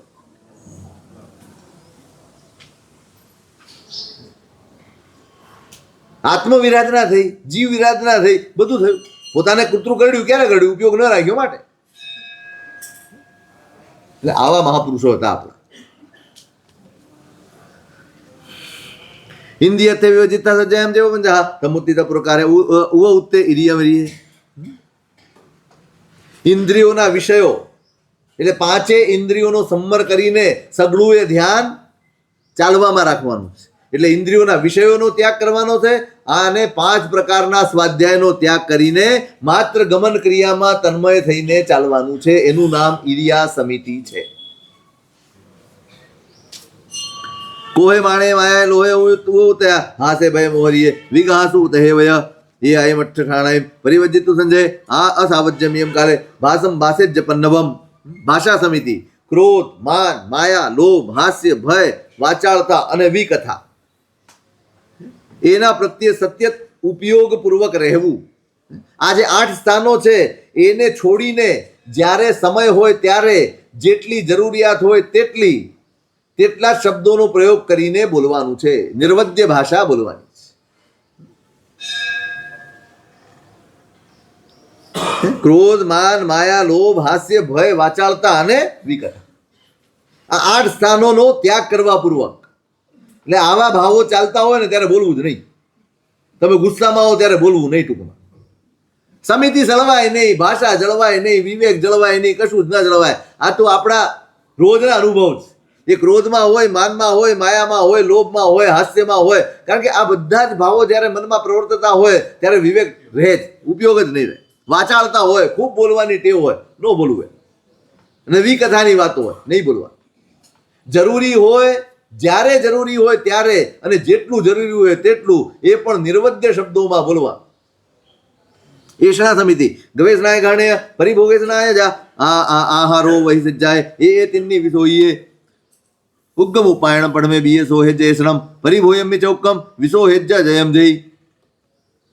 એષણા સમિતિ એમાં ગવેષણા, ગ્રહણેષણા અને પરિભોગેષણા, એનાથી આહાર, ઉપધિ અને શૈયાનું પરિશોધન કરવા. 3 પ્રકારની ગવેષણા છે. એટલે એષણા છે ગવેષણા, ગ્રહણેષણા અને પરિભોગેષણા. હવે યત્નાપૂર્વક પ્રવૃત્તિ કરનારો સાધુ, એ પહેલી એષણા એટલે આહાર વગેરેની જે ગવેષણા કરે, એમાં ઉદ્ગમ, ઉત્પાદન વગેરેના જે 42 દોષો છે એનું નિવારણ કરવા પૂર્વક શોધે, એનું નામ ગવેષણા છે. 42 દોષ રહિત પદાર્થો ગ્રહણ કરવા એ ગવેષણા. અને ગ્રહણેષણામાં આહાર વગેરે ગ્રહણ કરવામાં આવતા દોષોનું શોધન કરે. ઉદ્ગમ, ઉત્પાદન વગેરે દોષોનું ગવેષણામાં શોધન કરે. આહાર લેવામાં જે દોષો લાગે તે ગ્રહણેષણામાં શોધન કરે. અને પછી આહાર વગેરે કરતી વખતે, એનો ઉપયોગ કરતી વખતે જે દોષો ન લગાડવાનો હોય એમાં ઉપયોગ રાખે એ પરિભોગેષણા. પછી આદાન નિક્ષેપ સમિતિ ઓહો વહો વગ્ગહ્યમ ભંડગમ દુવ્યમ મુનિ ગિન્નંતો નિખિવંતોય પૌંજજ્જ ઇમં ભિ ચક્ષુષા પડેતા પવજ્જ જયમ જય આયે નિખિવેજ્જાવા દુવો વિસમીય સયા. કોઈ પણ પ્રકારના ઉપકરણ હોય, ઉપધિ હોય, સામાન્ય કે વિશેષ કોઈ પણ હોય, એને લેવા અને મૂકવામાં જે ઉપયોગ રાખવાનો તેનું નામ આદાન નિક્ષેપ સમિતિ છે. કોઈ પણ પ્રકારના ઉપકરણોને ગ્રહણ કરવાના હોય તોય અને મૂકવાના હોય તોય બંનેમાં આંખપૂર્વક પહેલા દ્રષ્ટિ પડી લેણ કરવાનું છે, પછી પ્રમાર્જના કરવાની છે અને પછી એને ગ્રહણ કરવાનું. પહેલા નજરથી જોઈ લે કે ભાઈ કોઈ વિરાજના થાય એવું નથી ને, અને નજરમાં કદાચ નજરમાં ન પણ આવે માટે પ્રમાર્જના કરે અને પછી એ વસ્તુનું ગ્રહણ કરે. પારિષ્ટાપનિકા સમિતિ ઉચ્ચારમ પાસુણમ ખેલમ સિંગાણા જલ્લિયમ આહારમ હોય દેહમ અન્નમ ભાવિતાવ્યમ અણાવાયમ લોય અણાવાય સેવ હોય સન લોય આવાયમ લોય આવાય ચે સન લોય અણાવાયમ લોય પ્રસન્ન વગાઈએ સમય ઉજ્જુતિરે આવી અચિરકાલ કયમ્ય વિથિન્ને દૂર મોગાડે નાસનને બીલ વજ્જીએ તસ પાણવીય રહીએ ઉચ્ચરાઈણી વોચિરે. હવે પારિષ્ટાપનિકા સમિતિ એટલે મળ, મૂત્ર વગેરે જે કંઈ પણ હોય, કફ હોય, નાકનો મેલ હોય, શરીરનો મેલ હોય, આહાર હોય, ઉપધિ હોય, ઉપકરણ કોઈ પણ હોય, અથવા છેવટે શરીર હોય, કોઈ પણ વસ્તુ જે ત્યાજ્ય છે એનો ત્યાગ વિધિપૂર્વક ઉજ્જડ ભૂમિમાં એનો ત્યાગ કરવાનો. કેવી ભૂમિ હોવી જોઈએ? પહેલા અનાપાત, અસનલોક, અનેક પ્રકારના વિકલ્પો આપ્યા છે. અનાપાત ને અસનલોક એટલે જ્યાં લોકોની અવર જવર ન હોય અને વળી દૂરથી પણ કોઈ જોતું ન હોય. એક. બીજી અનાપાત ને સંલોક, જ્યાં લોકોની અવર જવર તો ન હોય પણ દૂરથી દેખાતું હોય. ત્રીજી ભૂમિ એવી છે આપાત અસંલોક, લોકોની અવર જવર હોય પણ તમે જ્યાં પરઠવો ત્યાં દેખાતું ન હોય. અને આપાત સંલોક એટલે અવર જવર પણ હોય અને દેખાતું પણ હોય. આ 4 પ્રકારની ભૂમિ છે, સ્તંડિલ ભૂમિ. હવે જે ભૂમિ અનાપાત અને સંલોકો હોય એટલે જ્યાં કોઈની અવર જવર પણ ન હોય પ્લસ કોઈ જોતું પણ ન હોય, પરોપઘાત રહિત હોય, બીજા કોઈને અરુચિ કે એવું કાંઈ ન થતું હોય, સમ હોય, અસુશીર એટલે નાના નાના છિદ્રોવાળી ભૂમિ ન હોય, કારણ કે એ બધા છિદ્રોમાં જીવ જંતુ વગેરે રહેતા હોય, એટલે પોળી ન હોય, અને નિર્જીવ બનેલી હોય, વળી વિસ્તૃત એટલે ફેલાયેલી હોય, ગામથી દૂર હોય અને ઘણે નીચે સુધી અંદર જમીનમાં અચિત્ત હોય, દર વિનાની હોય, ત્રસ પ્રાણી અથવા બીજ વગેરે એના રહિત હોય. આવી ભૂમિ મળે ત્યાં આ બધા જ પદાર્થો જે ત્યાજ્ય પદાર્થો છે એનું વિસર્જન કરવાનું આ વિવેક છે. જ્યાં ત્યાં કોઈ જોતું હોય, કોઈ કરતું હોય. હવે કેવું થઈ ગયું છે, લોકોમાં પ્રભુના શાસનની અપભ્રાજના થાય છે, લોકોમાં શાસનની નિંદા થાય છે. આગ્રહ હોય બહુ ઉત્તમ વસ્તુ છે કે ભાઈ હું આ રીતે જ કરું, પણ એ આગ્રહના કારણે જો લોકોમાં ધર્મ નિંદાતો હોય, સાધુપણું નિંદાતું હોય તો એમાં વિવેક કરવો જરૂરી છે. આ દોષ કરતાંય પ્રભુ શાસનની હિલનાનો દોષ બહુ મોટો છે. એનાથી મિથ્યાત્વ મળે ત્યાં સુધીનો દોષ કર્યો. આનું તો પ્રાયશ્ચિત્તે થઈ જશે, કારણ કે દેશ કાલને પરિસ્થિતિઓ એવી છે. પણ જો મારે આગ્રહ હોય ને તો પછી એવા અંતરિયાળ પ્રદેશોમાં મારે વિચરવું જોઈએ. પછી મારે અમદાવાદ, મુંબઈ ને ભાવનગર ને આવા મોટા ક્ષેત્રોમાં આવવાનો અભડખો ન રાખવો. ક્યાંય રહેવું છે અને આય કરવું છે, બે ન થાય. એમાં એટલો બધો અભાવ થઈ ગયો છે લોકોના મનમાં કે હવે કોઈ એમ કહે ને કે ભાઈ અહીંયા સાધુ ભગવંતોનો ઉપાસ રહે, અહીં નહીં, ના જ પડી. આ સોસાયટીમાં અપાસરો નહીં બનાવો, અહીંયા કોઈ સાધુએ રહેવાનું નહીં, કોઈ સાધ્વીજીએ રહેવાનું નહીં, કોઈએ નહીં રહેવું. અને કેનારા કોણ હોય? જેનો. કેમ આ પરિસ્થિતિ થઈ? ધર્મમાં પાયો વિવેક છે. વિવેક ચૂકાય છે એટલે ધર્મ નિંદાય. પંચસમિયો સમાજને વિયા એ તો વૃત્તિઓ ઉચ્છામેણો પૂર્વસો. આ 5 સમિતિનો સંક્ષેપમાં કહી હવે 3 ગુપ્તિની વાત કરી. સચ્ચા દૈવ મોસાય, સચ્ચા મોસા દૈવ, ચૌથી સચ્ચ મોસા મણગુપ્તિ, ચૌવ્યા મનગુપ્તિ. એના 4 પ્રકાર છે: સત્ય, મૃષા, સત્યામૃષા અને અસત્યામૃષા. સત્ય એટલે એકદમ સાચું, મૃષા એટલે જૂઠું, સત્યામૃષા એટલે બંનેનું મિશ્રણ હોય, અને અસત્યામૃષા એટલે સાચું પણ નહીં અને ખોટું પણ નહીં. એટલે વ્યવહાર, જેને આપણે વ્યવહાર કહીએ છીએ તે. સમરંભ સમારંભે આરંભે મણમ પર્વત માણંતુ નિયતે જયમ જય. જે યત્નાથી યુક્ત છે એવો સાધુ એ સમરંભ સમારંભ ને આરંભ એમાં પ્રવૃત્ત મનને નિવૃત્ત કરે. એટલે આરંભ સમારંભમાં પોતાના મનને દોડાવે નહીં. એટલે સાધુએ મનમાં આરંભ સમારંભના વિચારો કરવાના. હવે જમણવાર કરવાનો છે ને એમાં હું જોડાઈ જાઉં, ભાઈ આ બનાવજે ને તેવું બનાવજે ને મરચાના ભજીયા બનાવજે.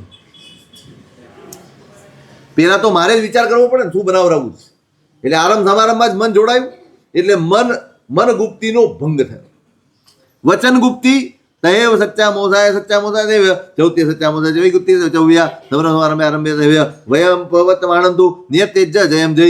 એ જ રીતે વચન ગુપ્તિ પણ 4 પ્રકારની છે: સત્ય વચન, મૃષા વચન, સત્યામૃષા વચન અને ચોથી અસત્યામૃષા. એટલે જે યત્ના સંપન્ન સાધુ છે એને ક્યારેય સમરંભ સમારંભ કે આરંભ એમાં પ્રવૃત્ત વચનને ત્યાંથી નિવડતાવા જોઈએ. આમ કરી નાખો, તેમ કરી નાખો, ફલાણું કરી નાખો, ઢીકણું કરી નાખો. સાધુ આ ભાષા બોલે નહીં. ઠાણે નિશેણે જેવ તહેવ તું એટણે ઉલ્લંઘન વલ્લંઘણે ઇન્દ્રિયાણીએ ઝુંઝણે સમરંભ સમારંભે આરંભમ બે સહેવય કાયમ ભૂત માણંતુ નિયત તેજ જેમ જઈ. હવે કાંઈ ગુપ્તિ? ઊભા રહેવામાં, બેસવામાં, પડખું ફરવામાં, ખાડા વગેરે ઓળંગવામાં, હરવા ફરવામાં, ક્યાંય પણ શબ્દાદી વિષયોના ઇન્દ્રિયના પ્રયોગમાં જ્યાંય પણ હોય એવા કોઈ પણ સ્થાનોથી જ્યાં આરંભ સમારંભની શક્યતા હોય, વિરાધનાની શક્યતા હોય, ત્યાંથી પોતાની કાયાને પાછી વાળે, એ તરફ પ્રવર્તાવે નહીં. એ આવો પંચ સંયોજન સે બૌત્રણે ગુત્તિ નિયત્રણે ઉત્તા અસુમથે સુસવ્વતો.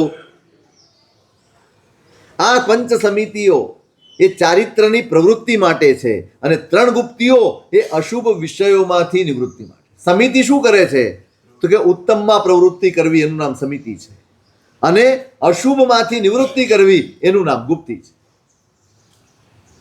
એ પોયણમાં જે સંમમ આય રે મુનિ સે કિપ્પમ સર્વ સંસાર વિપુચ્ચૈ પંડિયે.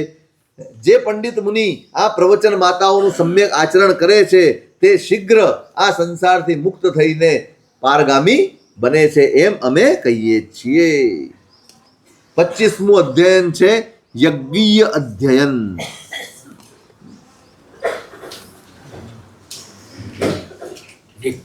યજ્ઞીય, યજ્ઞીય, યજ્ઞ છે ને, યજ્ઞીય.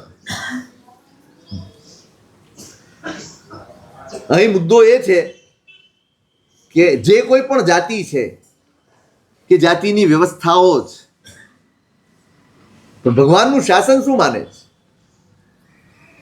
તો કોઈ પણ જાતિ એનો સંબંધ આપણા આચરણ સાથે છે. અહીંયા કોઈ પણ ક્ષુદ્ર એ ક્ષુદ્ર છે, બ્રાહ્મણ એ બ્રાહ્મણ છે, ક્ષત્રિય એ ક્ષત્રિય છે, વૈશ્ય એ વૈશ્ય છે, ના, એમ કહી શકાતું. કમુણા ભમુણો હોય, કમુણા હોય ખત્તીઓ. ભગવાનનું શાસન એમ કહે છે તમારા જેવા કર્મ એ તમારી જાતિ. તમે ઉત્તમ કુળમાં જન્મ્યા હો અને હલકા ક્ષુદ્ર કર્મ કરતા હો તો તમે ક્ષુદ્ર જાતિના. તમે જન્મ્યા છો અહીં પુણ્યથી, પણ તમારી વૃત્તિ તો હલકટ છે. વૃત્તિ તો હલકટ છે એટલે તમે અધમ જાતિમાં ગણાવો, એટલે ક્ષુદ્ર અને ચાંડાલ જેવી જાતિમાં ગણાવો જો તમે એવા કાર્યો કરતા હો. એટલે જાતિનો નિર્ણય કોઈ વ્યક્તિની માત્ર પ્રવૃત્તિ ઉપરથી નથી થતો, એની અંદરની જે વૃત્તિ છે એના કારણે થતી પ્રવૃત્તિ અને એના કારણે એની જાતિનો નિર્ણય થતો હોય છે. એટલે જાતિનો અહંકાર ખોટી રીતે કરવો નહીં.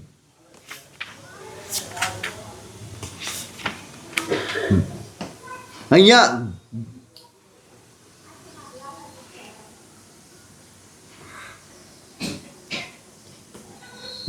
વિજય ઘોષ અને જય ઘોષ નામના બે ભાઈઓ છે, બ્રાહ્મણ ભાઈઓ. એમની વાત આ અધ્યયનમાં, આ યજ્ઞની અધ્યયનના માધ્યમથી કરવામાં આવી છે. મહાણકુળ સંભુવાસી વિપો મહાયસો જાય જમનમ્મી જય ઘોષોત્તિ નામો ઇન્દિય ગામ નિગાહી મગ્ગામી મહામુનિ ગામણ ગૌરીંદે પત્તો વારાણસીમપુરીમ.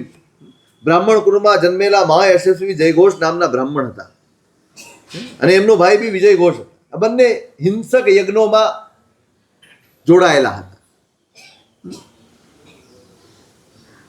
વેદોના જાણકાર છે. એકવાર જયઘોષ એ ગંગા નદીના કિનારે સ્નાન કરવા માટે ગયા છે અને ત્યાં એમણે એક દ્રશ્ય જોયું. સર્પે દેડકાને ગળી દીધો છે અને એમાં કુરર નામનું પક્ષી આવ્યું અને એને સાપને પકડ્યો. આપણે આવી કથા સમરાદિત્યમાં સાંભળી હતી. હવે સાપ એ દેડકાને ગળે છે અને કુરર પેલા સાપને પકડીને ગળવાની તૈયારી કરે છે. એ જોઈને પેલા મનમાં વિરક્તિનો ભાવ જાગ્યો કે માણસ એટલે વ્યક્તિની આત્માની આસક્તિ આ કેવા પ્રકારની છે. પોતે સંકટમાં છે, ઉપાધિમાં છે, તો એમાંથી મુક્ત થવાનું તો નથી વિચારતો, પણ જે એને પકડાઈ ગયું છે એને છોડવા તૈયાર. સાપને દેડકો પકડાઈ ગયો છે, હવે સાપ પોતે આફતમાં છે, એને કોઈ ખાઈ જશે એની ચિંતા છોડીને પોતે જેને પકડ્યું છે એને વળગી રહેવા માટેની મહેનત કરે. એ જોઈને એને વૈરાગ્ય થયો છે અને પોતે સંયમ જીવન અંગીકાર કર્યો છે. હવે મહામુનિ બન્યા છે અને ગામાનું ગામ વિચરાણ કરતા કરતા બનારસમાં આવ્યા છે. વારાણસી એ ભૈયા ઉદ્યાન મનો રમે ફાંસુ વાસમું આવે એની બહાર એક ઉદ્યાનમાં પ્રાસુપ ભૂમિ જોઈને ત્યાં રહ્યા છે. તેને કારણે પુરીયતમાણે વિજય ઘોષિત રામણે જન્મ જય વેહવી અસરતણગારે માથ ખમણ પારણે વિજય ઘોષ જન્મી ભિક્કસ સઠ્ઠા ઉઠીએ.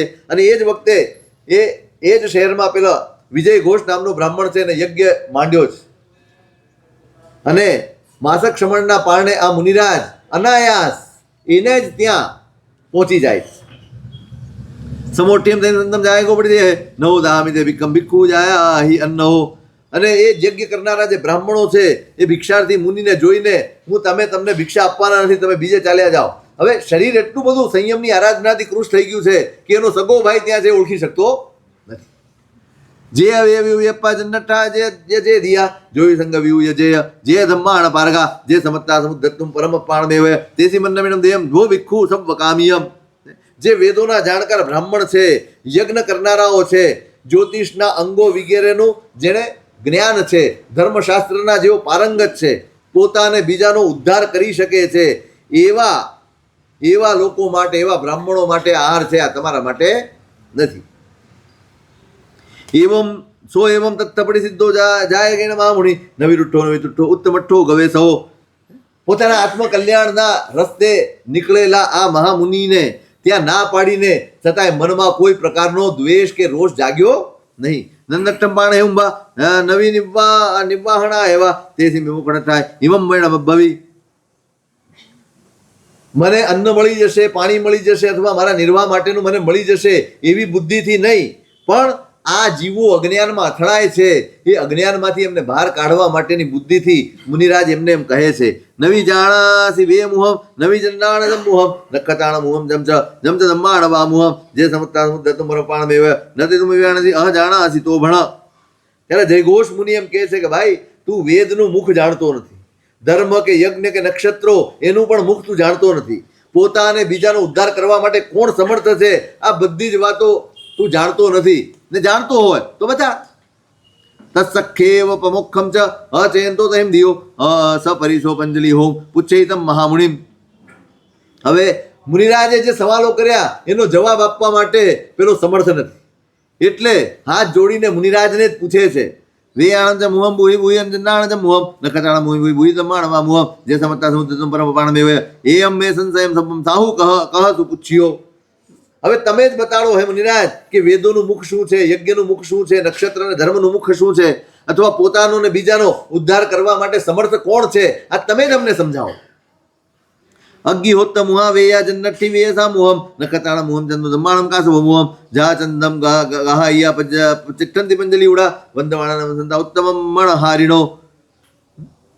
ત્યારે જયઘોષ મુનિ કહે છે કે ભાઈ વેદોનું મુખ અગ્નિહોત્ર યજ્ઞ છે, અને યજ્ઞોનું મુખ જે યજ્ઞાર્થી યજ્ઞ કરવાને ઈચ્છુક છે એ જ યજ્ઞોનું મુખ છે.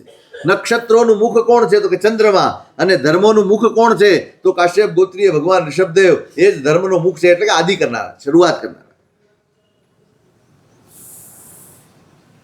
જેમ ઉત્તમ અને મનોહારી ગ્રહો એ હાથ જોડીને ચંદ્રની વંદના અને નમસ્કાર કરે છે, તેવી જ રીતે ઋષભદેવ ભગવાન છે એની આગળ સઘળાએ હાથ જોડીને નમસ્કાર કરનારા છે. અજાણગા જન્નભાઈ વિદ્યામાણ સંપયા ગૂઢા સજ્જાય તવસા વાસત છન્ના ઇવગ્ગીનો જે લોહી બંબણો ઉત્તો અગ્ગી વ મહિયો જાહ સયા કુશલ સંદિઠમ તમ વયમ ભૂમ માહણમ. વિદ્યા એ બ્રાહ્મણની સંપત્તિ છે, પણ યજ્ઞવાદીઓ એ જાણતા નથી. એ તેઓ બહારથી સ્વાધ્યાય અને જેમ અગ્નિ રાખથી ઢંકાયેલી હોય છે એમ બહારથી સ્વાધ્યાય અને તપથી તેઓ ઢંકાયેલા છે. જેમ લોકમાં સારા માણસો એ બ્રાહ્મણ કયા છે, જેઓ અગ્નિની જેમ સદા પૂજ્ય છે તેને હું બ્રાહ્મણ કહું છું. જેમને ઉત્તમ વ્યક્તિઓએ શિષ્ટ વ્યક્તિઓએ બ્રાહ્મણ તરીકે ઓળખ્યા છે એને જ હું બ્રાહ્મણ તરીકે ઓળખું છું. જો ન સજ્જે આગંતુમ ભવયંતો ન સોય રમય અજ્જ વૈણમ્મી તમયમ ભૂમ માહણમ. જે પ્રિય સ્વજનોને મળીને આસક્તિ નથી કરતો કે એમના વિરહમાં દુઃખી નથી થતો, પરંતુ આર્ય વચનોમાં જે હંમેશા રમમાણ રહે છે તેને હું બ્રાહ્મણ કહું છું. જાય રૂવમ જહ મઠ્ઠમ નિધંતમનપાવગમ રાગદોષ ભયાયમ તમ વયમ ભૂમ માહણમ. કસોટી ઉપર કસેલું અને અગ્નિમાં ચડેલું જે સોનું એ જેમ વિશુદ્ધ હોય છે, એમ રાગ દ્વેષ અને ભયથી જેઓ મુક્ત છે એવી જે કોઈ પણ વ્યક્તિ હોય એને હું બ્રાહ્મણ કહું છું. તવસ્યમ કિસમ દંતમ અવચિયમ અંતસોણિયમ સુભયમ પત્તનિવાણમ તમયમ ભૂમ માહણમ. જે તપસ્વી છે, કાયા જેની કૃશ થઈ ગઈ છે, જેણે ઇન્દ્રિયોનું દમન કર્યું છે અને જેના શરીરના માંસ વગેરે સુકાઈ ગયા છે, અને જે ઉત્તમ વ્રતને ધારણ કરનારા અને શાંત છે તેને જ હું બ્રાહ્મણ કહું છું. આખી બ્રાહ્મણની વ્યાખ્યા કરે છે. તત્પાણે વિયાણેતા સંગ્રહેણે રાવરે જો નૈંસરી વેણમ તયમ વયમ ભૂમ વાહણમ. જે ચરાચર જીવોને સમ્યક પ્રકારે જાણીને ત્રસ સ્થાવર કોઈ પણ પ્રકારના જીવોની વિરાધના કરતો નથી એને અમે બ્રાહ્મણ કહીએ છીએ. કુહાવા જેવા હસા લોહાવા જેવા ભયા મુસમ નવે જોઉં તમ વયમ ભૂમ વાહણમ. ક્રોધ લોભ હાય ભય કે હાસ્ય એના કોઈ પણ યોગથી જેઓ જૂઠું બોલતા નથી તેને અમે બ્રાહ્મણ કહીએ છીએ. ચિત્તમ મંત ચિત્તમમાં અપોમાં જેવા હોમ ન ગિને સમજે તમ વયમ ભૂમ વાહણમ. જે સચિત્ત કે અચુત્ત, થોડું હોય કે વધારે હોય, કિંમતી હોય કે વગર કિંમતનું હોય, કોઈ પણ હોય એ કોઈના આપ્યા વગરનું લેતા નથી તેને અમે બ્રાહ્મણ કહીએ છીએ. દિવ્ય માણસ તે રીછમ જો ન સેવે મેવણમ મળતા કાય વકેણમ તમ વયમ ભૂમ વાહણમ. દિવ્ય દેવ સંબંધી, મનુષ્ય સંબંધી કે તિર્યંત સંબંધી કોઈ પણ પ્રકારના કામ ભોગોનું સેવન જે નથી કરતો એ બ્રાહ્મણ છે. જ્યાં પોમમ જલે જાયમ નોવલી વૈવારીણા એવમ લીતો કામ એમ તમ વયમ ભૂમ વાહણમ. જેમ પદ્મ એટલે કમળ એ કાદવમાં અને જળમાં ઉગે છે ખરો, પણ એનાથી લેપાતો નથી, એમ જે નિર્લેપ રહે છે એને અમે બ્રાહ્મણ કહીએ છીએ. અલોલુ એમ મુહાજીવી અણગારા અકિંચનમ અસંસતમ ઘેતે તમ વયમ ભૂમ વાહણમ. જે રસ વગેરેમાં લોલુપ નથી, નિર્દોષ આહાર દ્વારા પોતાની જીવનચર્યા કરે છે, જે ગૃહનો ત્યાગી છે, અકિંચન છે, અને ગૃહસ્થોમાં જેની કોઈ આસક્તિ કે લગાવ નથી તેને અમે બ્રાહ્મણ કહીએ છીએ. જય તબુ સંજોગમ નાય સંગે બંધવે જો ન સજ્જે એમ તમ વયમ ભૂમ વાહણમ. જે પૂર્વના સ્વજનોને જ્ઞાતિજનોને બધી જ આસક્તિઓને છોડીને પછી સંયમી બન્યો છે અને ફરીવાર તેમાં આસક્ત થતો નથી તે અમારી દ્રષ્ટિએ બ્રાહ્મણ કહેવાય. પશુબંધા સવ્વવેયા જઠ્ઠમ પાવકમ મુણા નતમ તાયંતિ દુશીલમ કમ્માણી બલવંતી. જે દુશ્શીલ છે એને યજ્ઞ માટે પશુઓનો વધ કરવા માટે જો પશુઓને બાંધે તો એના કારણે જે દુશ્શીલ છે એને વેદો પણ એના કરેલા પાપથી છોડાવી શકતા નથી. કરેલા યજ્ઞ યાગ પણ એને હિંસાના પાપથી બચાવી શકતા નથી, કારણ કે કર્મ વધુ બળવાન છે. નવી મુંડીયણ સમણો નવંકારેણ બંબણો ન મુનિ રંગ નવાસીને મુકુદ ચિતેણ તાવથી સમયા સમણો હોય સંવચેણ બંબણો નાણેણ મુનિ હોય તવેણ હોય તાવસો કમુણા બંબડો કમુણા હોય કતિયો વૈશ્ય કમુણા હોય શુદ્ધો ખુદ્દો હવઈ કમુણા. માત્ર માથું મુંડાવી લેવાથી કોઈ શ્રમણ બની જતું, માત્ર ઓંકારનો જાપ કરી લે એટલા માત્રથી કોઈ બ્રાહ્મણ બનતું નથી, જંગલમાં રહી જવા માત્રથી કોઈ મુનિ બનતું નથી, અને વલકલના કુશના કપડાં પહેરી લેવાથી કોઈ તપસ્વી બની જતું નથી. જેના હૈયામાં સમભાવ પેદા થાય એનું નામ શ્રવણ છે. જે બ્રહ્મચર્યનો આરાધક છે તે બ્રાહ્મણ છે, જે જ્ઞાની છે તે મુનિ છે, અને તપથી તપસ્વી છે. એટલે કર્મથી જ કોઈ બ્રાહ્મણ બને છે, કર્મથી જ ક્ષત્રિય બને છે, કર્મથી જ વૈશ્ય બને છે, અને કર્મથી જ ક્ષુદ્ર બને છે. એ ભાવ કરે બુદ્ધિ એમ હોય સિનાયો સંવકમ વિનુકમ તંબયમ ભૂમ વાહણમ. અરિહંત પરમાત્માએ આ તત્વોનું નિરૂપણ કર્યું છે, અને આ તત્વોની આરાધના દ્વારા સાધક પરિપૂર્ણ બને છે, કર્મોથી મુક્ત બને છે, અને એવા મુક્ત થયેલો સાધક જ સાચો બ્રાહ્મણ છે. એવમ ગુણ સમાવતા જે ભવંતી દ્યુત્તમા તે સમર્થા ઉદ્ધતુમ પરમ અપાણમેવ. અને આ રીતે જે ગુણ સંપન્ન બ્રાહ્મણ છે એ જ પોતાનો ને બીજાનો ઉદ્ધાર કરવા માટે સમર્થ બને છે. એવમ તુ સંશય છિન્ને વિજય ઘોષે માણે સમુદાય તેમ તંતુ જય ઘોષમ મહામુનિમ તુઠ્ઠે વિજય ઘોષે ઇણ ઉદાહુ અંજલિ માણતમ જાભુયમ સુઠ્ઠુ મે ઉવદંસિયમ. આમ શંકા પેલો વિજય ઘોષ છે બ્રાહ્મણ, એ જય ઘોષ મુનિની વાણી સાંભળીને એને સ્વીકાર કરે છે, અને એના સંશય દૂર થયા છે. એટલે એમણે હાથ જોડીને કહ્યું કે આજે આપે સાચા બ્રાહ્મણનો મને પરિચય કરાવ્યો છે. તુબ્બે જૈયા જન્નાણમ તુબ્બે વે વ્યુ જોઈ સંગવ્યું તુબ્બે તુબ્બે ધમ્માણ પારગા તુબ્બે સમત્તા ઉદ્ધતુમ પરમપાણ મેવય સમણુગમ કરે અમ્મમ ભિક્ષેણ ભિક્ષુ ઉત્તમા. તમે જ યજ્ઞના કરતા છો, તમે જ વેદના જાણકાર છો, તમે જ વિદ્વાન છો, તમે જ જ્યોતિષના અંગોના જાણકાર છો, તમે જ ધર્મના પારંગત છો, તમે જ તમારો અને બીજાનો ઉદ્ધાર કરવા માટે સમર્થ હતો. હે ભગવંત, આપ અમને ભિક્ષાનો સ્વીકાર કરીને લાભ આપો. ન ગજ્જમ મજ્જ ભિક્ષેણ કિપ્પમ નિખમ સુદિયા મા ભમીસી ભયા વટ્ટે ઘોરે સંસાર સાગરે. ત્યારે મુનિરાજ એમ કહે છે કે ભાઈ, હું કંઈ આ બધું બોલ્યો છું તે મારી ભિક્ષા મને મળી જાય એટલા માટે નથી. ભિક્ષાની મને કાંઈ પડી નથી, પણ તમે આ અજ્ઞાનના રસ્તેથી પાછા ફરીને તમે અભિનિષ્ક્રમણ કરો, શ્રમણપણાનો સ્વીકાર કરો, જેથી કરીને તમારે આ સંસારમાં ભટકવું ના પડે. ભૂલ એવો હોય ભોગે શું અભોગી ન ઓલી પઈ ભોગી ભમે સંસારે અભોગી વિપમુચઈ ઉલ્લો સુકો એ દો છૂડા ગોલયા મટ્ટીમાં યા મયા ધોવી આવડ્યા કડમ જો ઉલ્લોસો તથ્થ લગ ગઈ. ભોગ હોય ત્યાં કર્મનો ઉપલેપ થાય છે. જે અભોગી છે એ કર્મથી મુક્ત થઈ જાય છે. જે ભોગી છે એ સંસારમાં પરિભ્રમણ કરે છે, અને જે ભોગોથી ઉપર ઉઠી જાય છે તે સંસારથી મુક્ત થાય છે. જેમ માટીના બે ગોળા હોય, એક ભીનો અને એક સૂકો, એને તમે ભીત ઉપર ફેંકો તો જે પાણીવાળો હોય એ ગોળો ચોંટી જાય છે, અને સૂકો હોય એ ત્યાંથી પડી જાય છે. એવમ લગ્નથી તુમ્મે હા જે નરા કામલાલ થા વિરતાઓનું લગ્નથી જા સૂકો ઉગલો. એ જ રીતે જે દુર્બુદ્ધિ મનુષ્ય કામ ભોગોમાં આસક્ત છે એ વિષયોમાં ચોંટી જાય છે, પણ જે કામ ભોગથી વિરક્ત થઈ ગયા છે એ જીવો વિષયોની વચ્ચે રહેતા હોવા છતાં પણ તેનાથી લેપાતા નથી, તેમાં ચોંટી જતા નથી. એવમ છે વિજય ઘોષે જય ઘોષ સંતિએ અણગાર ખંતો ધમ્મમ સોચા અણુત્તરમ. અને આ રીતે એ જય ઘોષ સાધુ પાસે અણગાર પાસે સાંભળીને વિજય ઘોષે એમની પાસે સંયમ અંગીકાર કર્યો છે.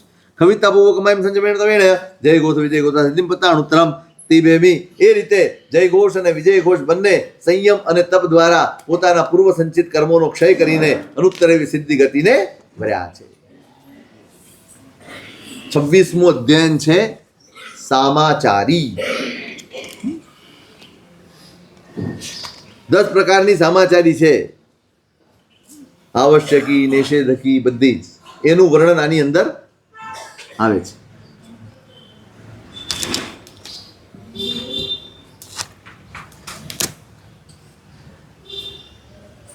સામાચારી એક પ્રકારની વ્યવસ્થા છે, અરસપરસના વ્યવહારની વ્યવસ્થા છે. કોણ કોની સાથે કેવો વ્યવહાર કરે, કેવી રીતે કરે, ક્યારે કરે, આ બધી જ એક વ્યવસ્થા છે. સામાયની બૌખામી સબ દુઃખમી મુખણીમ જમ ચરિત્રાણ નિગંથા તિન્ના સંસાર થાયરમ. અહીંયા હું હવે સામાચારીની પ્રરૂપણા કરું છું. જે સર્વ દુઃખથી મુક્ત કરનારી છે અને જેની આરાધના કરીને નિર્ગંથ શ્રમણ ભગવંતો આ સંસારથી પાર પામ્યા છે.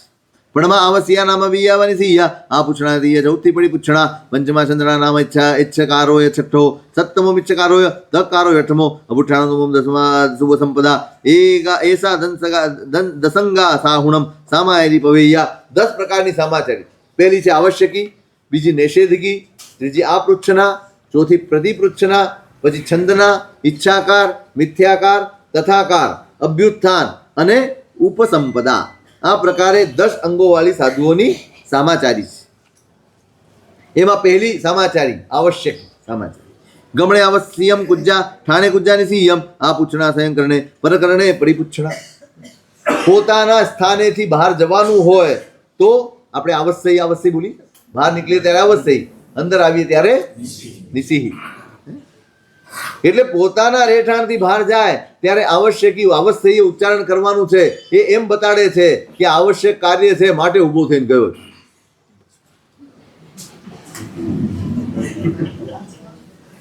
ઘર માટે તો કઈ નિયમ ઘર માટે કહીને જવાનું, ક્યાં જાઓ છો? હા, નિયમ છે. હવે તમે હાલતા પડો, મોટા છો એટલે તમને કોણ પૂછે? નહીં. આ એક મર્યાદાઓ, આ એક વ્યવહારનો વિવેક છે. અહીંયા પણ રજા તો લેવાની જ છે, રજા લીધા વગર તો જવાનું જ નથી. પણ આવશ્યક બોલવાનું છે જેથી ભાન રહે કે હું આવશ્યક કાર્ય માટે ગયો છું. એટલે જેટલું કાર્ય હોય ને એટલું કરીને પછી ભેગો 4 કરી આવે, 4 જગ્યા ઓર પગલા કરી આવે. ના, જરૂરી કામે નીકળો તો હું ત્યાં જઈ આવ્યો, ત્યાં જઈ આવ્યો ને આ કરી આવ્યો. જેટલી રજા લીધી હોય એટલું જ કામ કરવાનું.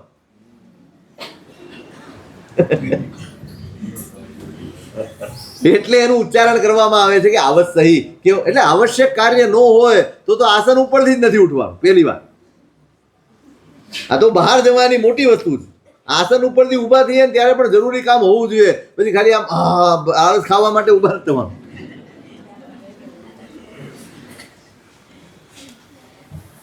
હવે પોતાના સ્થળે પ્રવેશ કરે ત્યારે નિસિહી એટલે હવે કામો એનો નિષેધ. હવે બીજા કોઈ કામ નથી. હવે ઉપાશ્રય સંબંધિત કાર્યો મારે કરવાના છે, મારી આરાધનાનું કામ કરવાનું એટલે નિષેધ. હવે બહાર જવાનો નિષેધ એટલે નિસિહીનું ઉચ્ચારણ થાય એટલે નિષેધિકી સમાચારી થઈ. આ પૃચ્છના એટલે પોતાના કામ માટે ગુરુની રજા લેવી એનું નામ આ પૃચ્છના છે. પ્રતિપૃચ્છના બીજાના કામ માટે રજા લેવી તેનું નામ પ્રતિપૃચ્છના.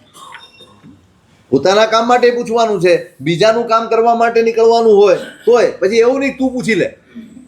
હા, એટલે તું પૂછી લે એટલે હું જઈ આવું. ચાલબાજી નહીં. બીજાનું કામ કરવાનું છે તો જવાનું તમારે છે તો તમારે જ પૂછવાનું. છંદના તપજાયણમ ઈચ્છાકારોએ સારણે મિચ્છાકારોએ નિંદાય તકકારોએ પડી સુણે. છંદના સમાચાર એટલે જે દ્રવ્યો ગ્રહણ કર્યા હોય, ધારો કે ગોચરી ગયા અને ગોચરી લઈને આવ્યા તો એ પદાર્થ માટે ગુરુને આમંત્રણ આપવું એનું નામ છંદના સમાચાર છે. ઈચ્છાકાર સમાચાર 2 પ્રકારે હોય. એક તો હું મારી ઈચ્છાથી બીજાનું કામ કરી આપું તે, અને મારે જો કોઈકને બીજાને કામ સોંપવું હોય તો વડાઓ પ્રત્યે પસાવ કરી લઘુ પ્રત્યે ઈચ્છાકાર ઇત્યાદિ વિનય સાચવ્યું નહીં. સાધુના અતિચારમાં એક પાઠ આવે છે. વડીલ હોય તો એને એમ કહેવાય કે હિચકારી ભગવાન પસાય કરી આટલું મને, તમે બોલો હિચકારી ભગવાન પસાય કરી વાયણા પ્રસાદ કરશો જી, હિચકારી ભગવાન પસાય કરી પચકાણનો આદેશ આપશો જી. આ વિનય છે કે આપણે એમની પાસે પચકાણ આપો તો સાહેબ ચાલો ભણાવી દો ને. હવે આ વિનય છે. ત્યાં હિચકારી ભગવાન પસાય કરી એટલે આપ મારી ઉપર કૃપા કરો અને પચખાણ આપો, આપ મારી ઉપર કૃપા કરો અને વાચના આપો, આપ મારી ઉપર કૃપા કરો ને આટલી અનુજ્ઞા આપો. આ રીતે માંગો. પણ નાનો હોય તો ઈચ્છાકાર, આપને અનુકૂળતા છે, આપ કરી શકશો તો આટલું મારું કામ કરવાનું છે. ઘરમાં પણ ચાલે હો, એમ જ ચાલે. એટલે નાનાનો પણ વિનય કરવાનો. એટલે મારે કોઈકનું કામ કરવાનું હોય તો મારી ઈચ્છાથી હું કરું, પણ બીજા પાસે મારું કામ લેવાનું હોય તો એની ઈચ્છા જાણીને કામ છું. ક્યારેક એવું બને એની ઈચ્છા ન હોય અથવા અનુકૂળતા ન હોય, હું કહી દઉં એટલે એને કરવું પડે, પણ ક્યારેક એ ભણવામાં બરાબર એકાગ્ર થયો હોય, એને પ્રતિકૂળતા હોય, પછી ટાઈમ ન મળવાનો અને હું એકદમ કામ સોંપી દઉં તો એ ન ચાલે. લઘુ પ્રત્યે પણ વિનય સાચવો. આ થઈ ઈચ્છાકાર સમાચાર. મિથ્યાકાર એટલે દોષોની નિવૃત્તિ માટે પોતાની આત્માની નિંદા કરવી, એનું નામ મિથ્યાકાર. એટલે મિથ્યામિ દુક્કડમેટ, મેં જે કંઈ દુષ્કૃત કર્યું છે એની નિંદા કરવી.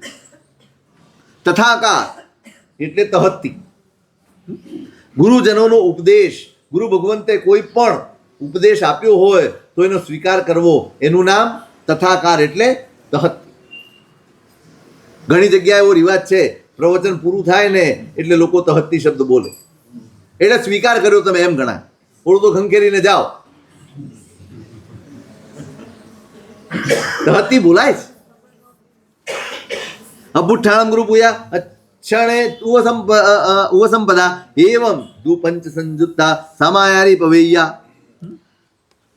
હા, ગુરુજનોના પૂજા સત્કાર માટે પોતાના આસનથી ઊભા થવું, એનું નામ અભ્યુત્થાન સમાચાર. એટલે કોઈ પણ વડીલ આવે તો આપણા આસને બેઠા હોઈએ, ઊભા હોય, કોઈ પણ કામ કરતા હોઈએ તો એકદમ એમના તરફ ઉપયોગ રાખીને ઊભા થઈ જવું, એનું નામ અભ્યુત્થાન સમાચારી છે.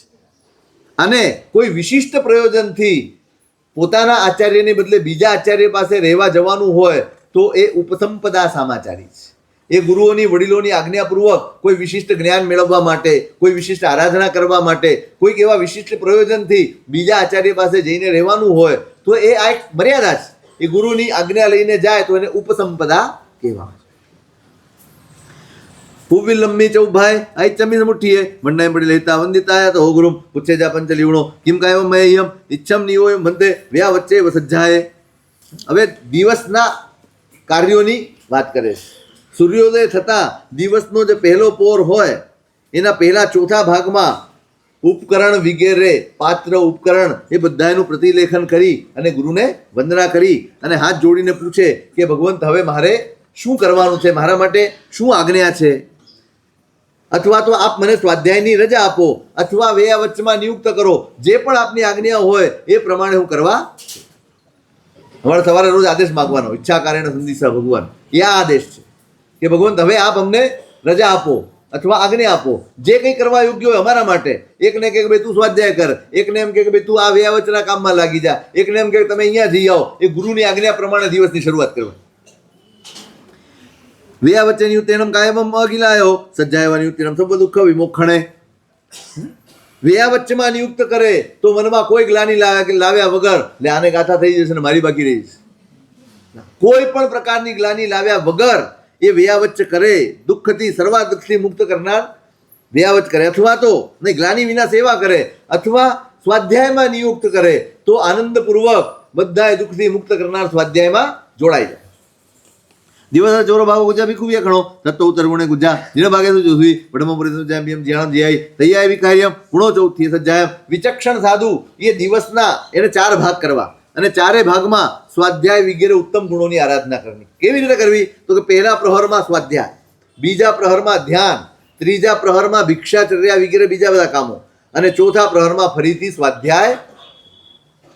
આષાઢે માસે દુપયા પોષે માસે ચૌપયા ચિત્તા સોએસુ માસે દુતિપયા હવઈ પોરીસી અંગુલમ 17 તેના પખેણ દુ અંગુલમ વડ્ડે હાય વાવી માસેનમ ચોર અંગુલમ. હવે પોરસી એ ક્યારે ભણાવવાની હોય એનું પ્રમાણ શું છે એની વાત કરે છે. હવે આ બધું ઘણું બધું તો આપણે કદાચ નહીં પણ ઉતરે, પણ સાંભળવાનું. અષાઢ મહિનામાં દ્વિપદા પૌરુષી હોય છે, પોષ મહિનામાં ચતુષ્પદા પૌરુષી હોય, અને ચૈત્ર અને આસો માસમાં 3 પદની પૌરુષી હોય. એટલે આ માપ છે પગલાનું. કેટલા પગલે તમારી છાયા હોય તો પૌરુષી આવે, એ બધી એના બધા માપ છે. 7 રાતમાં 1 આંગળ, પખવાડિયામાં 2 આંગળ અને 1 મહિનામાં 4 આંગળની વૃદ્ધિ અને હાનિ થાય છે. એટલે આ પૌરુષીમાં 7 દિવસ રાતમાં કેટલા એટલે વખત કેટલો વધે તો 1 આંગળ જેટલી છાયા વધે તો એટલો સમય પૌરુષીનો વધે. પછી 4 આંગળ વધે અથવા તો પછી સમજાવશું વિશેષથી, અત્યારે નહીં સમજાવી શકાય. શા માટે ભણાવવું? પોરસી સાધુને ભણાવવાની આવે ને, પોરસીનું પરિલેખન કરવાનું. સાધુના પ્રતિલેખન માટે એટલે આમ તો નૌકારસીમાં હોય જ નહીં, સાધુને પોરસી જ હોય એમ. એટલે પાત્રા વગેરે જે કંઈ પણ ઉપકરણ છે એ અમુક સમયે પરિલેખન કરવાના. એ આષાઢ બહુલ મખ્ય બદ્ધ વય કત્ય પોતેય ફગ્ગુણ વૈસા હે સુય નાયવ ઓમ રત્તાઓ જેઠા મૂલે આષાઢ શ્રાવણે થઈ મંગુલે એમ પડી લેહા અઠ્ઠેમ બિય તૈયમી તૈયે દસ અઠ્ઠેમ ચૌથે અષાઢ ભાદરવો કાર્તક પોષ ફાગણ અને વૈશાખ એના કૃષ્ણ પક્ષમાં એક એક અહોરાત્રી એટલે કે તિથિનો ક્ષય થાય છે. આ પંચાંગ આપણું પંચાંગ જે છે યાદ અષાઢ મહિનો, ભાદરવો મહિનો, કાર્તક મહિનો, પોષ મહિનો, ફાગણ મહિનો અને વૈશાખ મહિનો એના કૃષ્ણ પખવાડિયામાં એક એક તિથિનો ક્ષય થતો હોય છે. અને જેઠ, અષાઢ અને શ્રાવણ આ પહેલા 3માં 6 આંગળ, ભાદરવો, આસો અને કાર્તક આ 3 મહિનામાં 8 આંગળ, તેમજ માક્ષર, પોષ અને મહા આ 3માં 10 આંગળ અને ફાગણ, ચૈત્ર, વૈશાખ આ ચોથા ત્રિકમાં 8 આંગળની વૃદ્ધિ કરી પ્રતિલેખનનો પૌરુષી સમય થાય છે. એટલે પોતાની છાયાથી પૌરુષી માપવાની હોય. એમાં આ મહિનામાં આટલા આંગળ વધારે કરીને પૌરુષીનો સમય નક્કી કરવા. પહેલા તો ઘડિયાળ વગેરે હતા નહીં, તો પોતાની છાયાથી એને માપતા. રત્તિમ પિચૌરો ભાગો વિકુકુજાવીએ ખણો તો ઉત્તર પુણે ગુજા રાય ભાઈ શું ચૌસુવી પડમો પરિસ્થિતિજામીયમ જાણ જય તૈયારી તો મુખમ તો ચૌથી બુજ્જો વિસજ્જાયમ. એમ એ રીતે રાત્રિ કૃત્યોમાં પણ 4 પ્રહર રાત્રિના કરવાના છે. એમાં પહેલા પ્રહરમાં સ્વાધ્યાય, બીજામાં ધ્યાન, ત્રીજામાં ઊંઘ અને ચોથામાં સ્વાધ્યાય. જમને જયા રત્તિમ નખતમ તમ્મી ન ચૌભાય સંપત્તે વીરમેજ્જા સજ્જાયમ પહોસ કાલમ્મી. જે નક્ષત્ર જે રાત્રે જે નક્ષત્ર હોય એટલે રાત્રિની પૂર્તિ જે નક્ષત્ર થતી હોય ત્યારે આકાશના પહેલા ચોથા ભાગમાં એ નક્ષત્ર આવે, અર્થાત રાત્રિનો પહેલો પ્રહર પૂરો થાય ત્યારે પ્રદોષ કાળ થયો કહેવાય. અને તે વખતે સ્વાધ્યાયમાંથી નિવૃત્ત થવું જોઈએ. તમે વે નખતે ગયણ ચૌભાગ સાવસે સમ્મી વેરત તિત્તંપી કાલમ પડી લેતા મુનિ ગુજ્જા. અને એ નક્ષત્ર જ્યારે આકાશના અંતિમ ચોથા ભાગમાં આવે એટલે રાત્રિનો અંતિમ ચોથો પ્રહર હોય ત્યારે વૈરાત્રિક કાળ ગણાય અને ત્યારે મુનિએ સ્વાધ્યાયમાં પછી પાછા પ્રવૃત્ત થવાનું છે.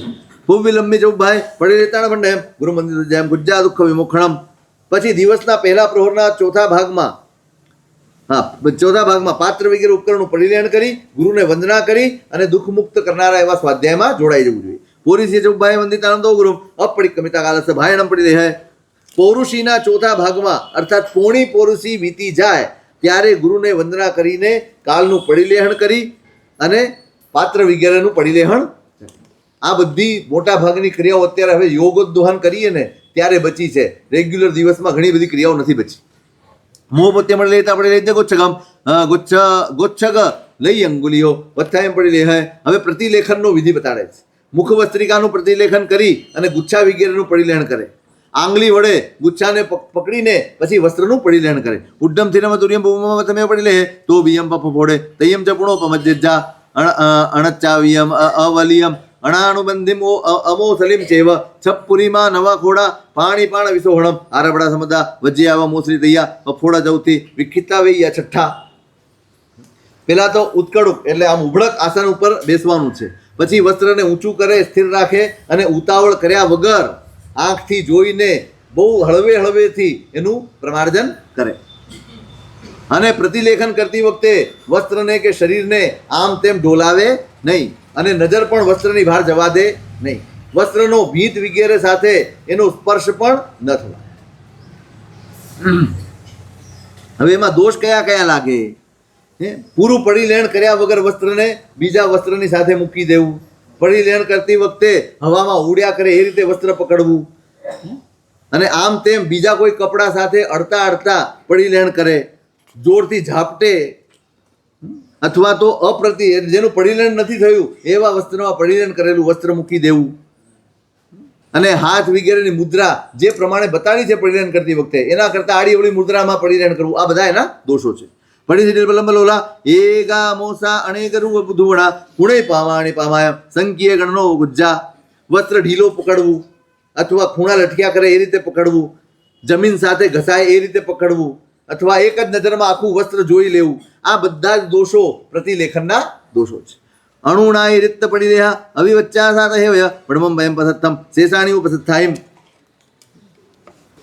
એટલે કોઈ પણ પ્રકારની વિધિની ન્યૂનતા કે અધિકતા કર્યા વગર જે પરિલેહનનો વિધિ બતાડ્યો છે એ પ્રમાણે પરિલેહન કરે તો એ શુદ્ધ પરિલેહન છે, બાકી બધું જ અશુદ્ધ પરિલેહન ગણાય. પરિલેહન ગુણ તો મિયો કામ કોણે જણવાય કામ વા દેવા વચ્ચે ખાણમ વાય સેમ પડિચ્છૈવા. પ્રતિલેખન કરતી વખતે વચ્ચે વાતો કરે લોકોની વાતો કરે કે વચ્ચે પચખાણ આપે અથવા બીજાને ભણાવે તો એ પડી લેહણ દોષવાળું પડી લેહણ ગણાય, અપરાધ ગણાય. કુડવી આવું કાય તેવું આવું શેતાણ પડી લેણા તો છન્નમી વિરાહો. જે પ્રતિલેખનામાં પ્રમાદ કરે છે એ છ કાયનો વિરાધક ગણાય છે. કુડવી આવું કાય તેવું આવું શેતાણ પડી લેહણા અણાવતો છન્ન મારા હોય. જે પ્રતિલેખનમાં ઉપયોગ રાખે છે એ છ કાયનો આરાધક ગણાય છે. તૈયાર પોરુષી બધા માણસ કહે છે છન્ન વન આગામી કારણ હંમેશા મુઠ્ઠીએ. ત્રીજી પોરુષી આવે ત્યારે કારણ ઊભા થયા હોય તો આહાર વગેરેની ગવેષણા કરવા માટે નીકળે. કયા કારણે આહાર લે અને કયા કારણે આહાર ન લે એના અહીંયા કારણ વેણ વચ્ચે એરિયટ થાય, સંજમટ થાય, દવા પાણવતી સમજ થાય. ક્ષુધાની શાંતિ માટે 6 કારણે આહાર લેવા જવાનું. ભૂખની શાંતિ માટે, વ્યાવચ્ચ માટે, ઈર્યા સમિતિના પાલન માટે, સંયમની રક્ષા માટે, પ્રાણની રક્ષા માટે અને ધર્મચિંતન કરવા માટે આહારની ગવેષણા કરવાની છે. નિગંતો ધીમંતો નિગંતી વાવી કહે કરે છે સેમ છે ઠાણે મી મે અણૈકમાણાય હસે હોય આયં કે ઓસગ્યત્રી ખાય વમજર ગુત્તીસુ પાણી દયા તવ હેવ શરીર ઓછે અણઠ થાય અને ધીરજવાલા સાધુ કે સાધ્વી આ 6 કારણો હોય તો આહારની ગવેષણા કરવા ન નીકળે. ક્યારે? એક તો રોગી હોય ત્યારે. એટલે આહાર ન લો ને એટલે આપોઆપ તમારો રોગ શમી જાય, એમ કહેવાનો મતલબ એ છે. ઉપસર્ગ આવ્યો હોય ત્યારે, બ્રહ્મચર્યની રક્ષા કરવાની હોય ને એવો કઈ સંયોગો હોય કે એની રક્ષામાં ભંગો પડે તો આહાર લેવા ન જાય. પ્રાણીઓની દયા માટે, તપ માટે અને શરીરનો ત્યાગ કરવાનો હોય ત્યારે આ 6 વખતે આહાર લેવા ન જાય. 2 મિનિટ અવશેષમ ભંડકમ ગીજા ચક્ષુષા પડી લે પરમદ્દ જોયણાઓ વિહારમ વિહર હેમુણી. ચૌથી પુરી નિક્ષેપિત તાણ ભાયણમ સજ્જાયમ તો ગુજ્જા સવ ભાવ વિભાવણમ. બધા ઉપકરણોનું પરિલેહન કરે અને જરૂર લાગે તો બીજા ગામમાં અડધા યોજન સુધી સાધુ ગોચરી લેવા માટે જઈ શકે. ચોથા પ્રહરે પરિલેહણા કરી બધા જ પાત્રાઓને બાંધીને મૂકી દે અને પછી સ્વાધ્યાયમાં લાગી જાય. પોલીસે ચોભાઈ વંદિતા તો ગુરુમ પડી કમિતા કાલ સિજ્જમ તો પડી લે પાસવણ ઉચ્ચાર ભૂમિ ચપડી લે જયમ જયમ જય આવસકમ તો ગુજ્જા સવ દુઃખ વિમુખણમ દેવ સિયમ વૈયારમ દિંદે જાણુ ભુવસો નાણે રંધન દેવ તમે દેવતા પારી આવસકો વંદિતા તો ગુરુમ દેવ સિયમ તો યારમ હાલો એ કમમ પડી કમિતુ નિસલ્લો વંદિતા તો ગુરુમ આવસકમ તો ગુજ્જા સવ દુઃખાણ વિમુખણમ. પોરસીના ચોથા ભાગમાં ગુરુને વંદન કરી કાળનું પ્રતિલેખન કરી અને શૈયાનું પ્રતિલેખન કરે. પછી દેવસી પ્રતિક્રમણ યત્નામાં પ્રયત્નશીલ મુનિ ફરીથી સ્થંડિલ વગેરે ભૂમિનું પરિલેખન કરે. એટલે સાંજે જ ભૂમિ જોઈ લેવાની છે કે આમાં કોઈ જીવજંતુ તો નથી ને, કારણ કે રાત્રે પઠવીએ ત્યારે તો દેખાવાના નથી. એટલે દિવસે જ એનું પરિલેહન કરી લે અને પછી કાયોત્સર્ગ કરે. પછી જ્ઞાન દર્શન અને ચારિત્રથી સાથે સંબંધ રાખનારા અતિચારોનું ચિંતન કરે અને કાયોત્સર્ગ પૂર્ણ કરી ગુરુને વંદન કરી અને દિવસના અતિચારોની આલોચના કરે. પ્રતિક્રમણ કરી નિશ્ચલ્ય થઈને ગુરુ વંદના કરી અને વળી પાછો કાયોત્સર્ગમાં લાગે. પારી કાઉસર્ગો વંદિતા તો ગુરુ સુઈ મંગલમ ગાવણમ કાલમ પડી સમ પડી હે ભણો વરી જેમ બીમ જાણ દિયાઈ તૈયારી તો મુખમ તો જાય એમ ચૌથી હે કાયોત્સર્ગ પૂરી ગુરુને વંદના કરી અને પછી સ્તુતિ મંગલ કરી અને કાલનું પ્રતિલેખન કરે. અને રાત્રિના પ્રતિક્રમણમાં રાત્રિના કૃત્યોમાં પણ પ્રતિક્રમણ અને પછી પહેલી પોરીથી સજ્જાય ધ્યાન ઊંઘ અને ચોથીમાં સ્વાધ્યાય. પોરીથી ચૌથી કાલમ તો પડી રહ્યા સજ્જાયમ તો ગુજા અબો એમ તો સંજય. ચોથા પ્રહરમાં કાલનું પ્રતિલેખન કરી અને બીજા અસંયમી વ્યક્તિઓ જાગી ન જાય એ રીતે પોતાનો સ્વાધ્યાય કરે. પોરીથી ચોભાઈ વંદિણ તો ગુરુ પડી કમિતું કાલમ તો પડી રહે. ચોથા પ્રહરના ચોથા ભાગમાં ગુરુને વંદન કરી કાલનું પ્રતિક્રમણ કરી અને કાલનું પ્રતિલેખન કરે. આગે કાય એવો સગે સૌદ કોઈ મોખડે આવસકમ તો ગુજ્જા સૌદ કોઈ મોખડમ. બધા દુઃખથી મુક્ત કરનાર કાયોત્સર્ગનો સમય થાય ત્યારે કાયોત્સર્ગમાં લાગી જાય. રાયમ જૈયારમ ચિંતિત જાણું પૂછો નાણમિત અને રાત્રિના જ્ઞાન દર્શન ચારિત્ર તપ સંબંધી અતિચારોનું ચિંતન કરે. મારી કાયોત્સર્ગ જાણતો ગુરુ રાયમ જૈરામ કમમ અને કાયોત્સર્ગ પૂરું કરી ગુરુને વંદના કરી અને રાત્રિ સંબંધી અતિચારોની આલોચના કરે. પડી કમે તો નિસલ્લો વંદિતા તો ગુરુ કાયોત્સર્ગમ તો ગુજ્જા સબ દુઃખ મોખણમ. પ્રતિક્રમણ કરી નિશ્ચલ્ય થઈને ગુરુને વંદના કરે અને પછી બધા દુઃખથી મુક્ત કરનાર કાયોત્સર્ગ કરે. કિમ તમમ પડી વજ્જામી એવમ તથ્ય વિચિંતય આવસંતુ વંદય તો ગુરુ. અને પછી આપણે આ આખી પ્રતિક્રમણનો વિધિ છે. કાયોત્સર્ગમાં ચિંતન કરે કે આજે કયું તપ ચિંતવણીનું કાયોત્સર્ગ કરે. પછી કાયોત્સર્ગ પૂરો કરી ગુરુને વંદના કરે અને પારી કાયોત્સર્ગ વંદિતા તો ગુરુ તમ સંપડિતા કરે જ સિદ્ધાણ સંથવમ. અને કાયોત્સર્ગ પૂરું કરે ગુરુને વંદના કરે અને ઉચિત તપનો સ્વીકાર કરી અને સિદ્ધ ભગવંતોની સ્તુતિ કરે. એસા સામાયારી સમાસને વ્યાયા જમ ચરિતા બહુ જીવા તિન્ના સંસાર સાગરમ. આ રીતે દેવી સંક્ષેપમાં સમાચારી કહી છે, જેનું આચરણ કરીને સંસારમાં અનેક જીવો પાર પામ્યા છે, એમ અમે કહીએ છીએ.